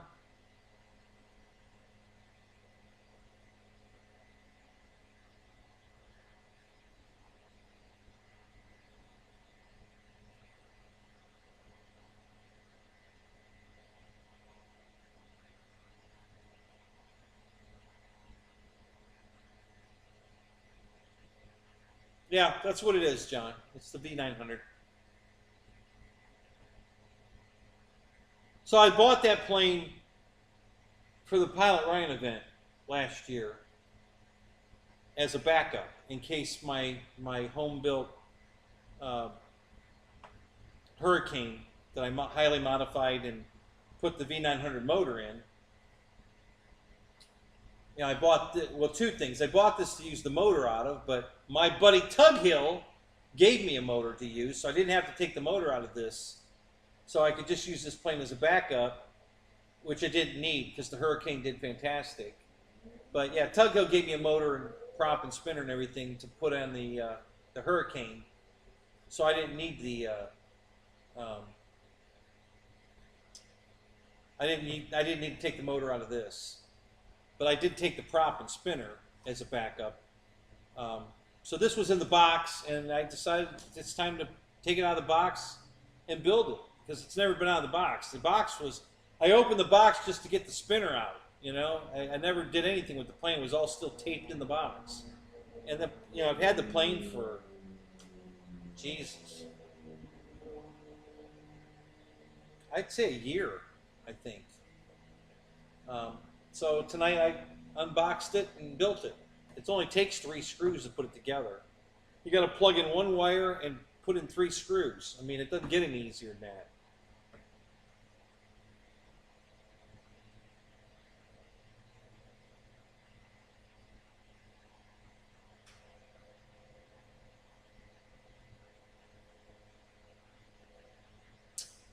What's my laptop doing? It's graying out on me. Is the battery not charged?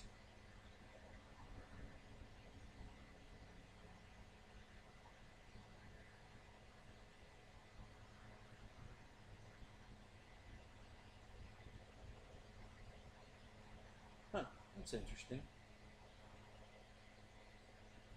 Yeah, the charger keeps cutting off on the laptop. That's weird. I don't know why it's doing that.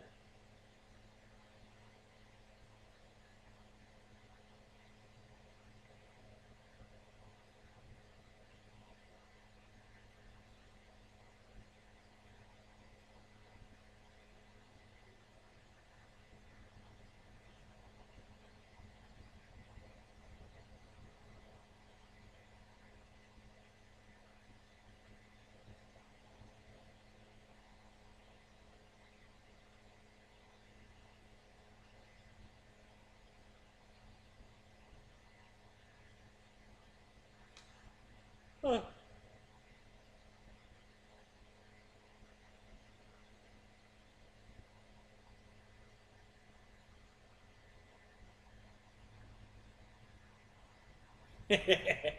Thank you, Tug. Yeah, that worked out really well at night.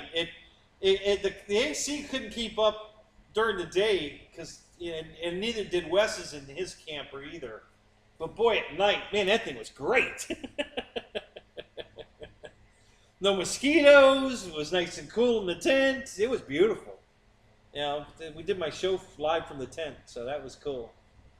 Um, so yeah, the tent worked out great for that until the microburst took it down. Oh my god. Oh no, Mr. Bill! It's Sluggo! He's gonna hurt me! Oh no!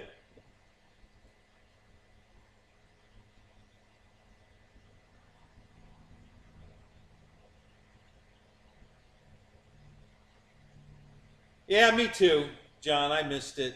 Um, yeah, I really still don't have time to do it, but I'm just gonna make it work. I gotta do this. I need this. I need your connection, your guys. I just need to see you guys.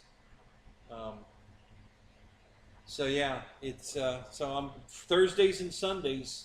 I'm gonna make it work. Um, whatever it takes, I'm gonna try to make this work. And we'll go from there. We're just gonna see how it goes. Um, yeah, I just miss doing the show too much, and I'm not getting much flying in right now because the um,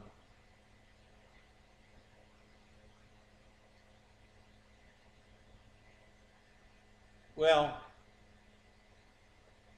mostly I just have too much to do around here, to be honest. You know, between cutting grass and fixing the motorcycles and fixing the cars and cleaning the house, and cleaning the garage, and I just have so much to do. Burning trash. Oh God, I forgot to burn that trash. Shit. Um,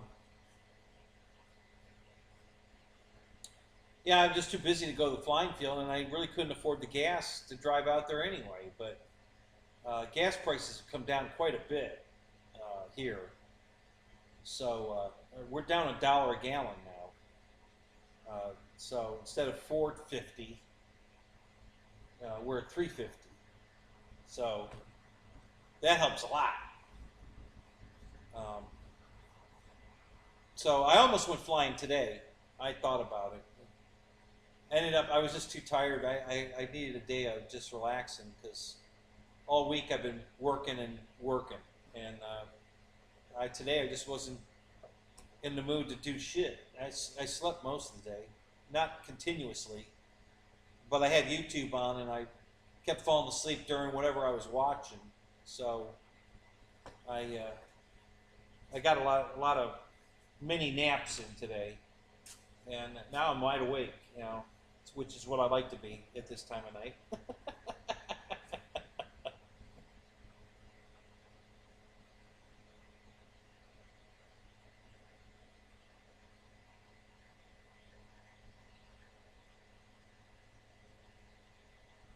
Oh, really? Yeah, that would suck.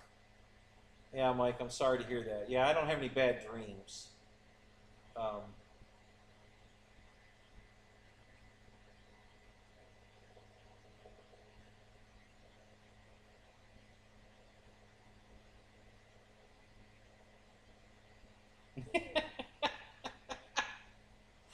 Michael, that's funny. Yeah, where else can you be this stupid and be appreciated? Yeah, you're right. That summed it up pretty good. I like it. Yeah, so today was a chill day for me. Yeah. I wanted to come out and work on the bike, and I just didn't do it. And then I was going to work on Draco, and I didn't do it. And um, so all right. So I'll spill a little beans here. Not a big deal, but um, you probably know I'm been looking for a truck on an Avalanche, and I found a few that I liked, but um, I spent too much money on airplanes. So I have money in the bank, but not enough to buy the truck. But I did come across a Goldwing. It's a 94. So it's a 1500 size Goldwing, which is the one I like. And he only wants $1,200 for it. It's in beautiful condition. It looks beautiful. Hasn't been crashed. Doesn't need tires. Tires are good. Brakes are good. It doesn't run. Said he parked it for a few years and it won't start. Well, okay, so it probably just needs the carburetor's gone through. No big deal. So I called him today and we talked on the phone. And so the real story is he bought it that way. He's not the original owner. He bought it in this non-running condition, and he says he has 4 Goldwings, and he bought this one as like a spare. And after he got it, and he decided he really doesn't need it, so he just wants to get rid of it. So this is the story he's telling me.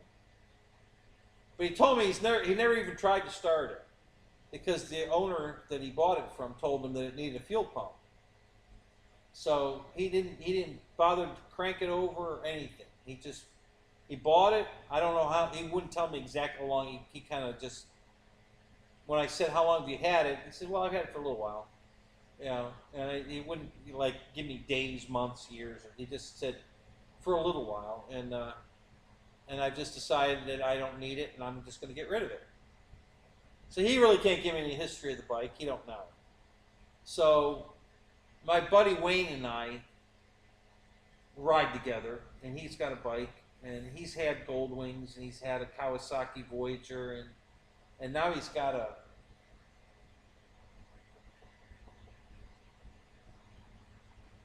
forget what it is. It's an 800. I think it's a Suzuki.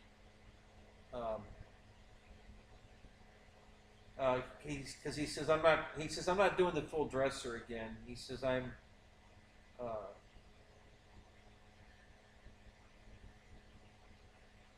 Your what is drowning in blood? What?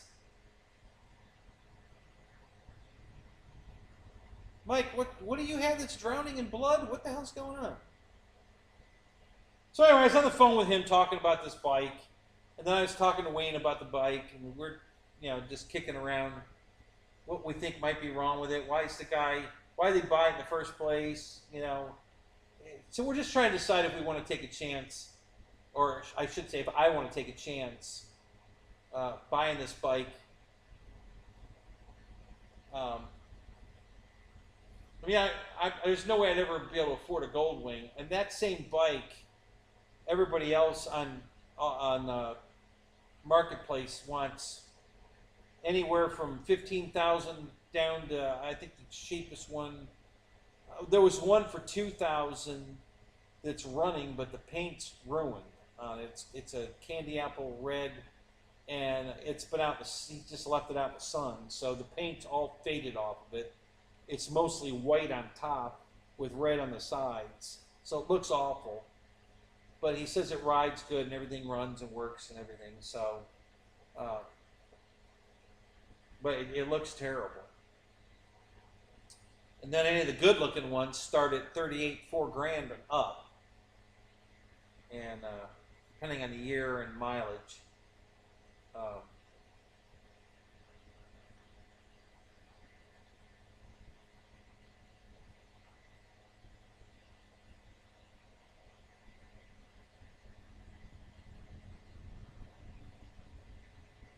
Yeah, yeah. It's my addiction, Tug. I spend too much on RC, so and I'm about to spend some more. So the truck is kind of on hold. I'm just gonna, you know, I got to finish paying off the stuff I bought, and then decide whether I'm going to buy that. Well, um,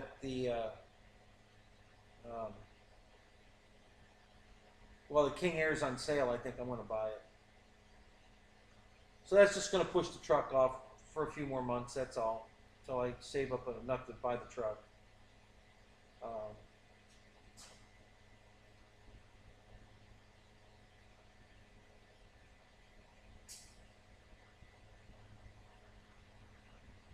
so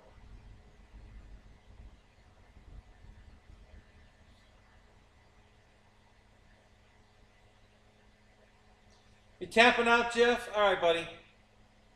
We'll see you. We'll see you. Hell, in an hour or two, there'll be a video up. So I'll watch you then.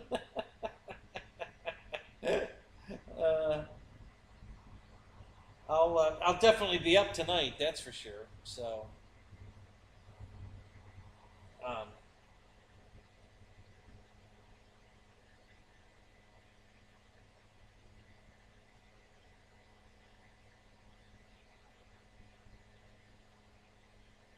well, that's true, especially for what I'm buying it for, Paul. The bike's worth way more than $1,000, which is what I'm going to offer him. I might see if he'll take even less than that.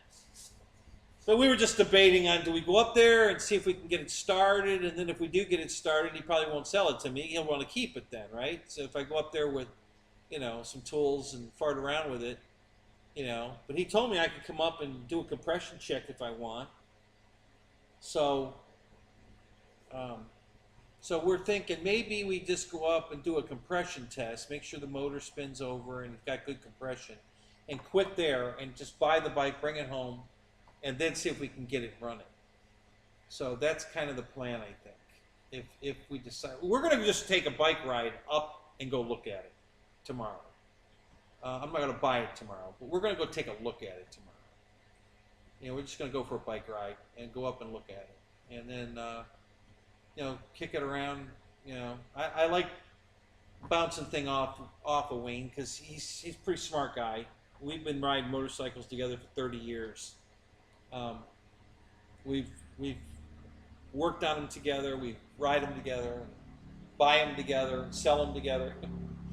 So I just, I called him up laughing when I told him what the guy said, and he's laughing. He's like, "Well, why the guy never started?" That's what I'm wondering. Why would he have even tried to start it at least? I mean, what's up? That doesn't seem right.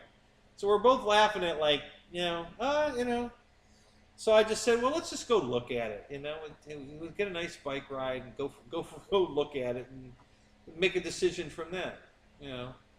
Because we could see it in person and see his other Gold Wings. Because Wayne said, he says, well, maybe all of his other Gold Wings, he's only got one that rides, and the other ones are all parts bikes. And I'm like, okay, well, I didn't think of that. Maybe that's, I don't know. So, but the picture looks good. It's a nice aqua color, like a teal aqua green. It's a 94. I think he said it has 120,000 miles on it. I'm not concerned about that.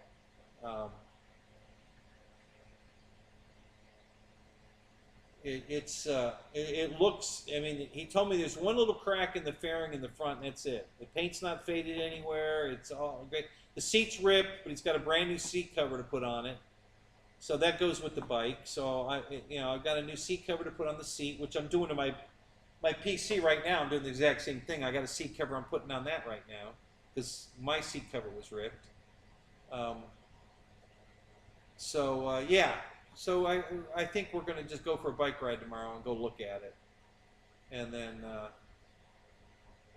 and then make a decision from there. If I buy it, I know I can get it running. I mean, as long as it's got compression, as long as the motor's good, I can clean the carbs, which is probably all it needs, or a fuel pump, which he said That's what the guy told him. Is putting a fuel pump on that bike's easy. You all you have to do is take the seat off. The fuel pump's right in the top of the tank, right under the seat. So it's simple to get to the fuel pump. Carbs are a different story. It's a bitch to get the carbs off this thing. So yeah, so the first thing I do is put a fuel pump in it and see if I can get it running. Because if I can get it running, it'll clean itself.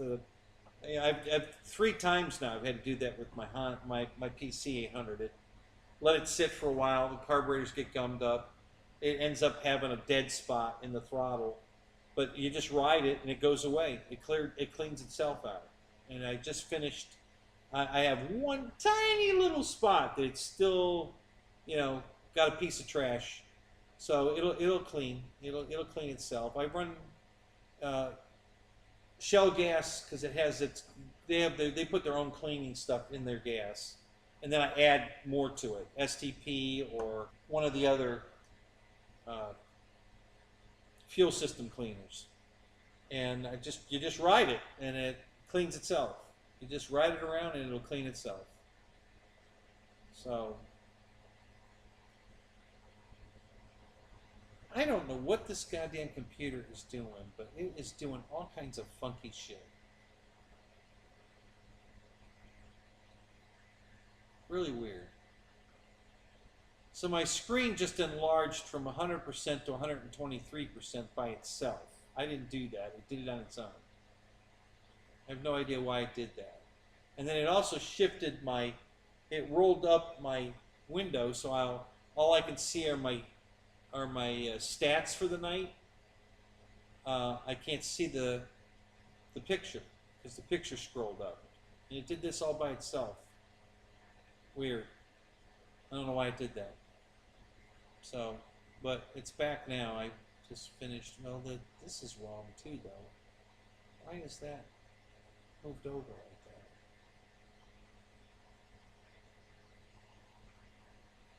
that? That's not good.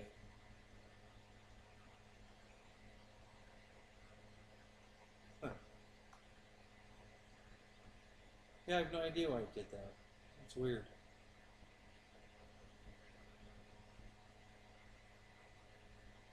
Very weird.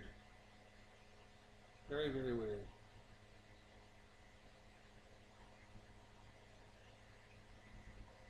Huh.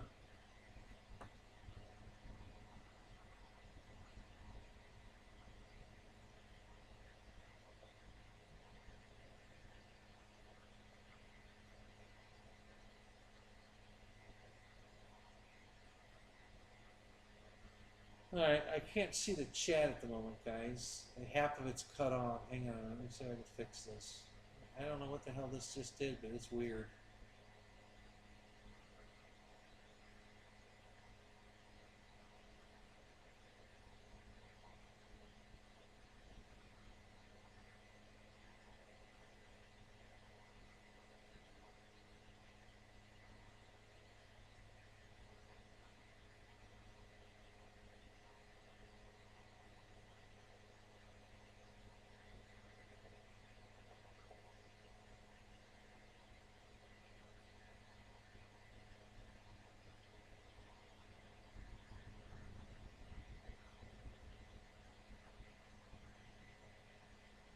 Huh.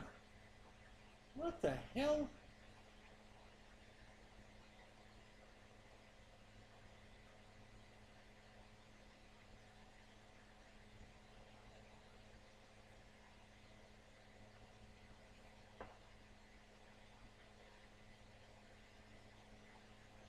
I don't know what the hell this did. I can't get the chat window to move over so I can see what the hell I'm looking at.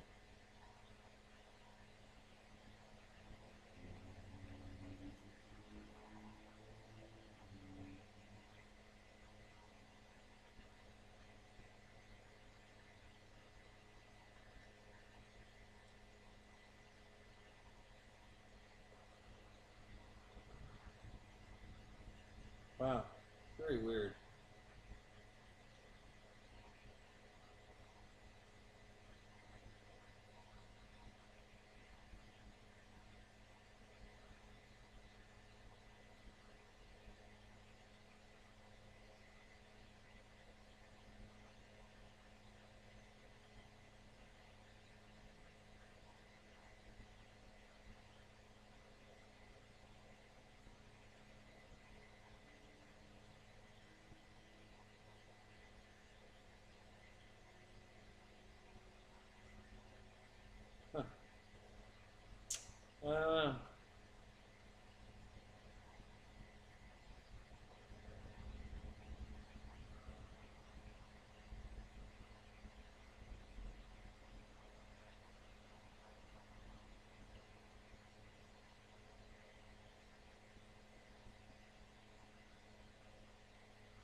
There was an advertisement over the chat box that's now.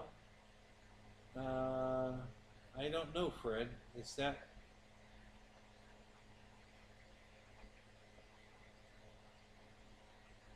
Yeah, I can't get the. I can't get the chat window to slide back over. It's like half cut off. I don't know why I did that. It's never done that before. Yeah, I don't know what happened. This is weird.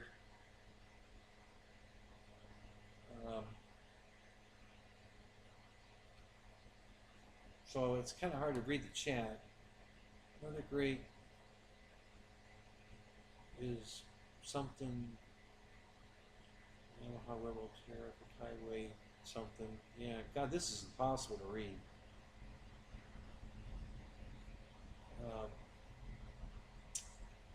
Shit.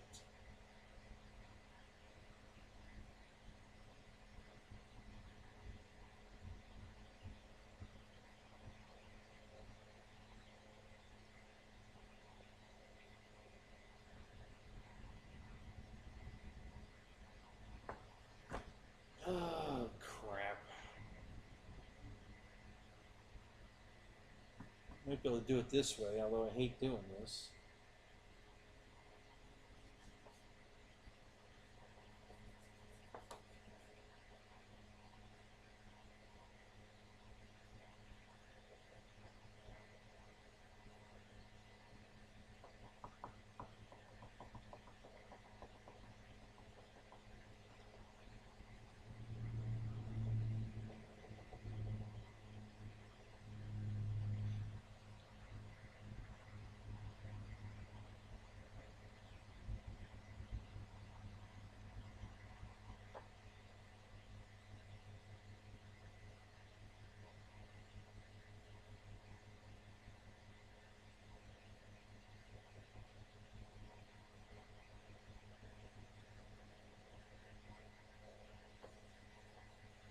So I opened a new window, guys. And I'm going to look at the chat exactly the way you guys, instead of looking at it in studio, I'm going to look at it the same way you are. So now, yeah, now I can see the chat. So I guess I'll have to finish the show this way. Because let me mute this, because we don't want sound on. But yeah, I can't. I don't know what the hell happened. I don't know if that's a YouTube thing or my computer.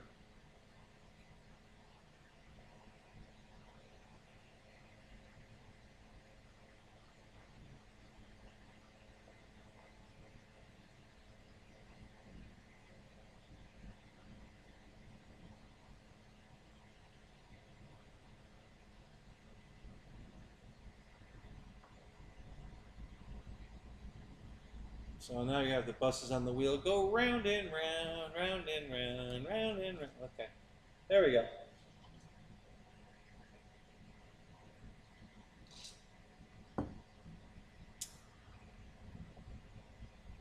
Am I working tomorrow? No, I'm off tomorrow, Mike. Yeah, tomorrow's my day off. Monday's my day off. I get to do whatever I want to do. Of course, I'm sure they're going to call me and want me to come in and work, but that's not going to happen. Yeah, Fred, I don't know if it's an OBS issue, my computer issue, or a Facebook, or a YouTube issue. I don't know.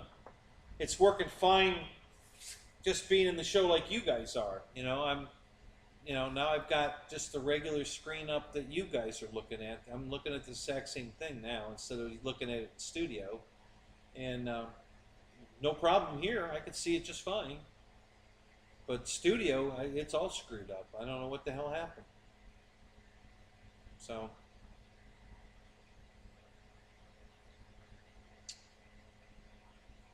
yeah, that's why we might go for a bike ride tomorrow. Go look at that bike, is because I'm off. He's retired. He don't work anymore.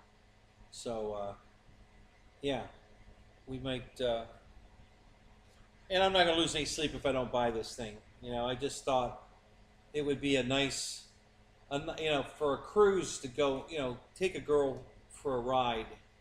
Nice leisure ride somewhere is more comfortable on the Goldwing than on my Honda. But the Honda's perfect for around town stuff. I mean, I travel on the Honda. I've ridden it from here to Georgia. I went up, stayed with my brother for a while, right by where Air Marshal is. Yeah, my brother's house is right down the street from Air Marshal's house. Um, so I rode my bike from here all the way up there, no problem. Um, only stopped for gas and got there in a little over 8 hours. And I've ridden it to Daytona and back several times. Uh, rode it up in the mountains. Rode it from here up in the Blue Ridge Mountains, all around Roswell, Georgia, and Tennessee. You know, all up in there. Yeah, it's an easy ride. It's comfortable, but two up, the wing would be better. You know, if you're going to ride double, the wing's more comfortable for her on the back, and you know, for just going for a cruise. So that, and the only reason I'm looking at it at all, guys, because it was, you know, the guy wants $1,200 for it. So, you know, because I'm not buying a, you know, if I have to pay $4,000 or $5,000 for a Goldwing, I'm buying it.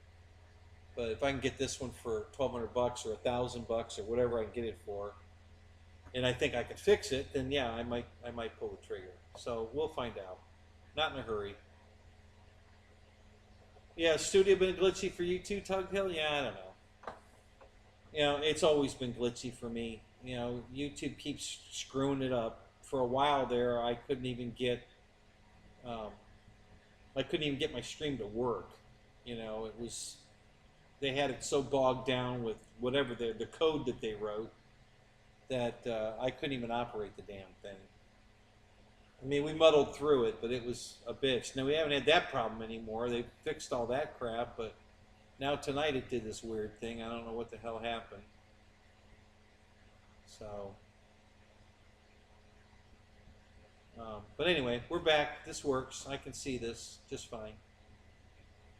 So, but I think I'm going to call it anyway. It's midnight. Been on for 4 hours. I think that's long enough.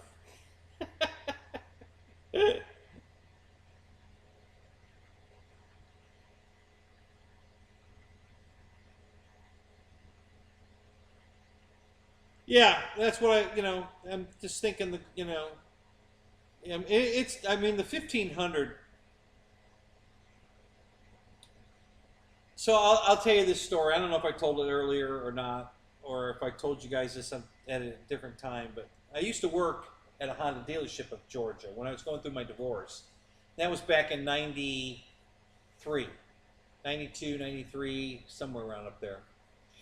And the 1500 Goldwing came out in, I think, 87, I think.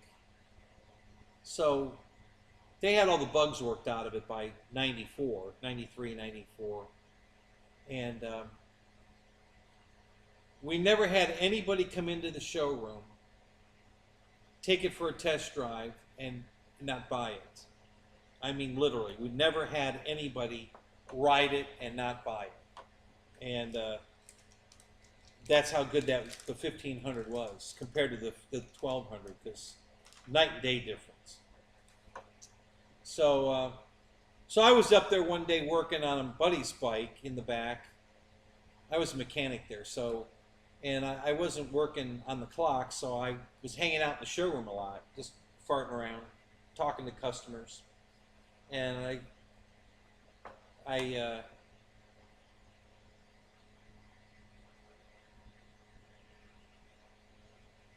yeah, Mike, you too, man. Thanks for coming. If you're bugging out, I'm glad you were here. Good to see you again. So I was talking to this guy, and I said, yeah, what are you looking at? And he says, a Goldwing. And I laughed, and I told him, we've never had anybody not buy one yet. And he says, yeah, your salesman, John, who's the guy, John and I were good friends. We used to race. I was his mechanic. He was racing a bike up at Road Atlanta. And so he's riding his wife, this guy's wife, on the back of a Goldwing. And I just laughed at him. I said, You might as well plan on taking it home because there ain't no way you're leaving without her. And he says, you think? I said, oh yeah, there ain't no way. So he laughed. Sure enough, John comes rolling up. His wife gets off the back of the bike.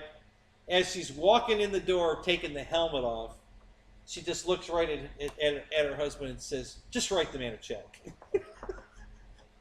And he looks at me, he goes, you called it. I said, I told you. We haven't lost sale on one yet. He says, I can't, and he's laughing. He says, I can't believe you called it, man. I mean, unbelievable. I said, you know, it's just that good of a bike. So, yeah, so they bought it. And, so yeah, so I have an opportunity to get one now. I mean, because I wouldn't, like I said, I wouldn't buy one normally. Too much money. And it's too big a bike, honestly. You know, if I didn't have this big garage to keep it in, I wouldn't be buying it. If I,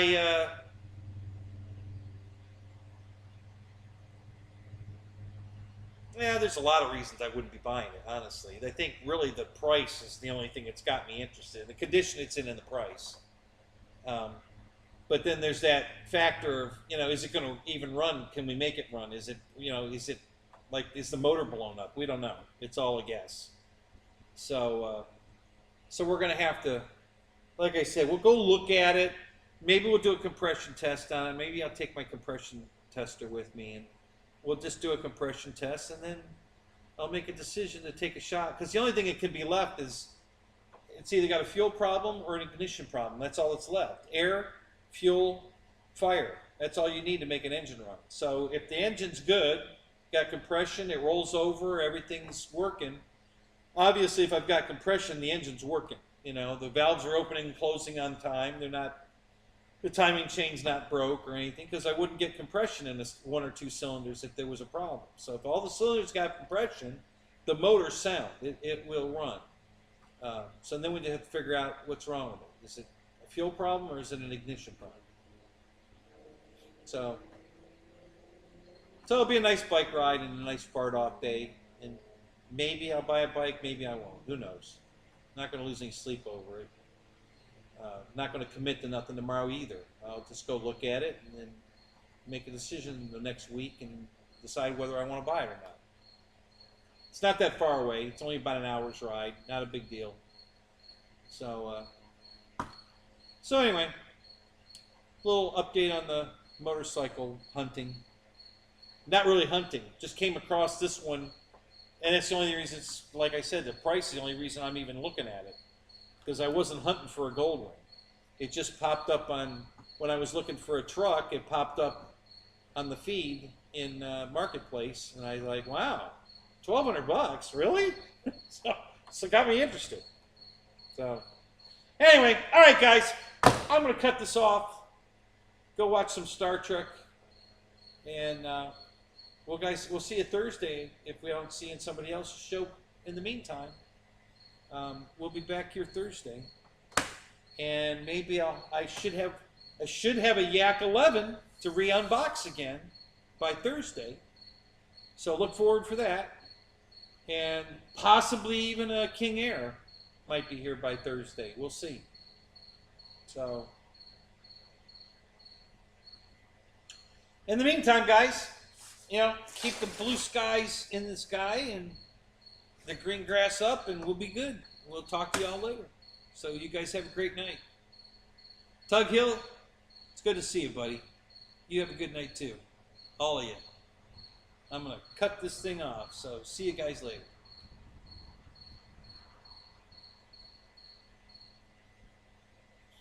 Got to get on the right screen to do it, though. When I'm in the regular screen, I can't shut the studio off from here. So I need a minute for it to flip over so I can shut it off. I can try stopping it here. That might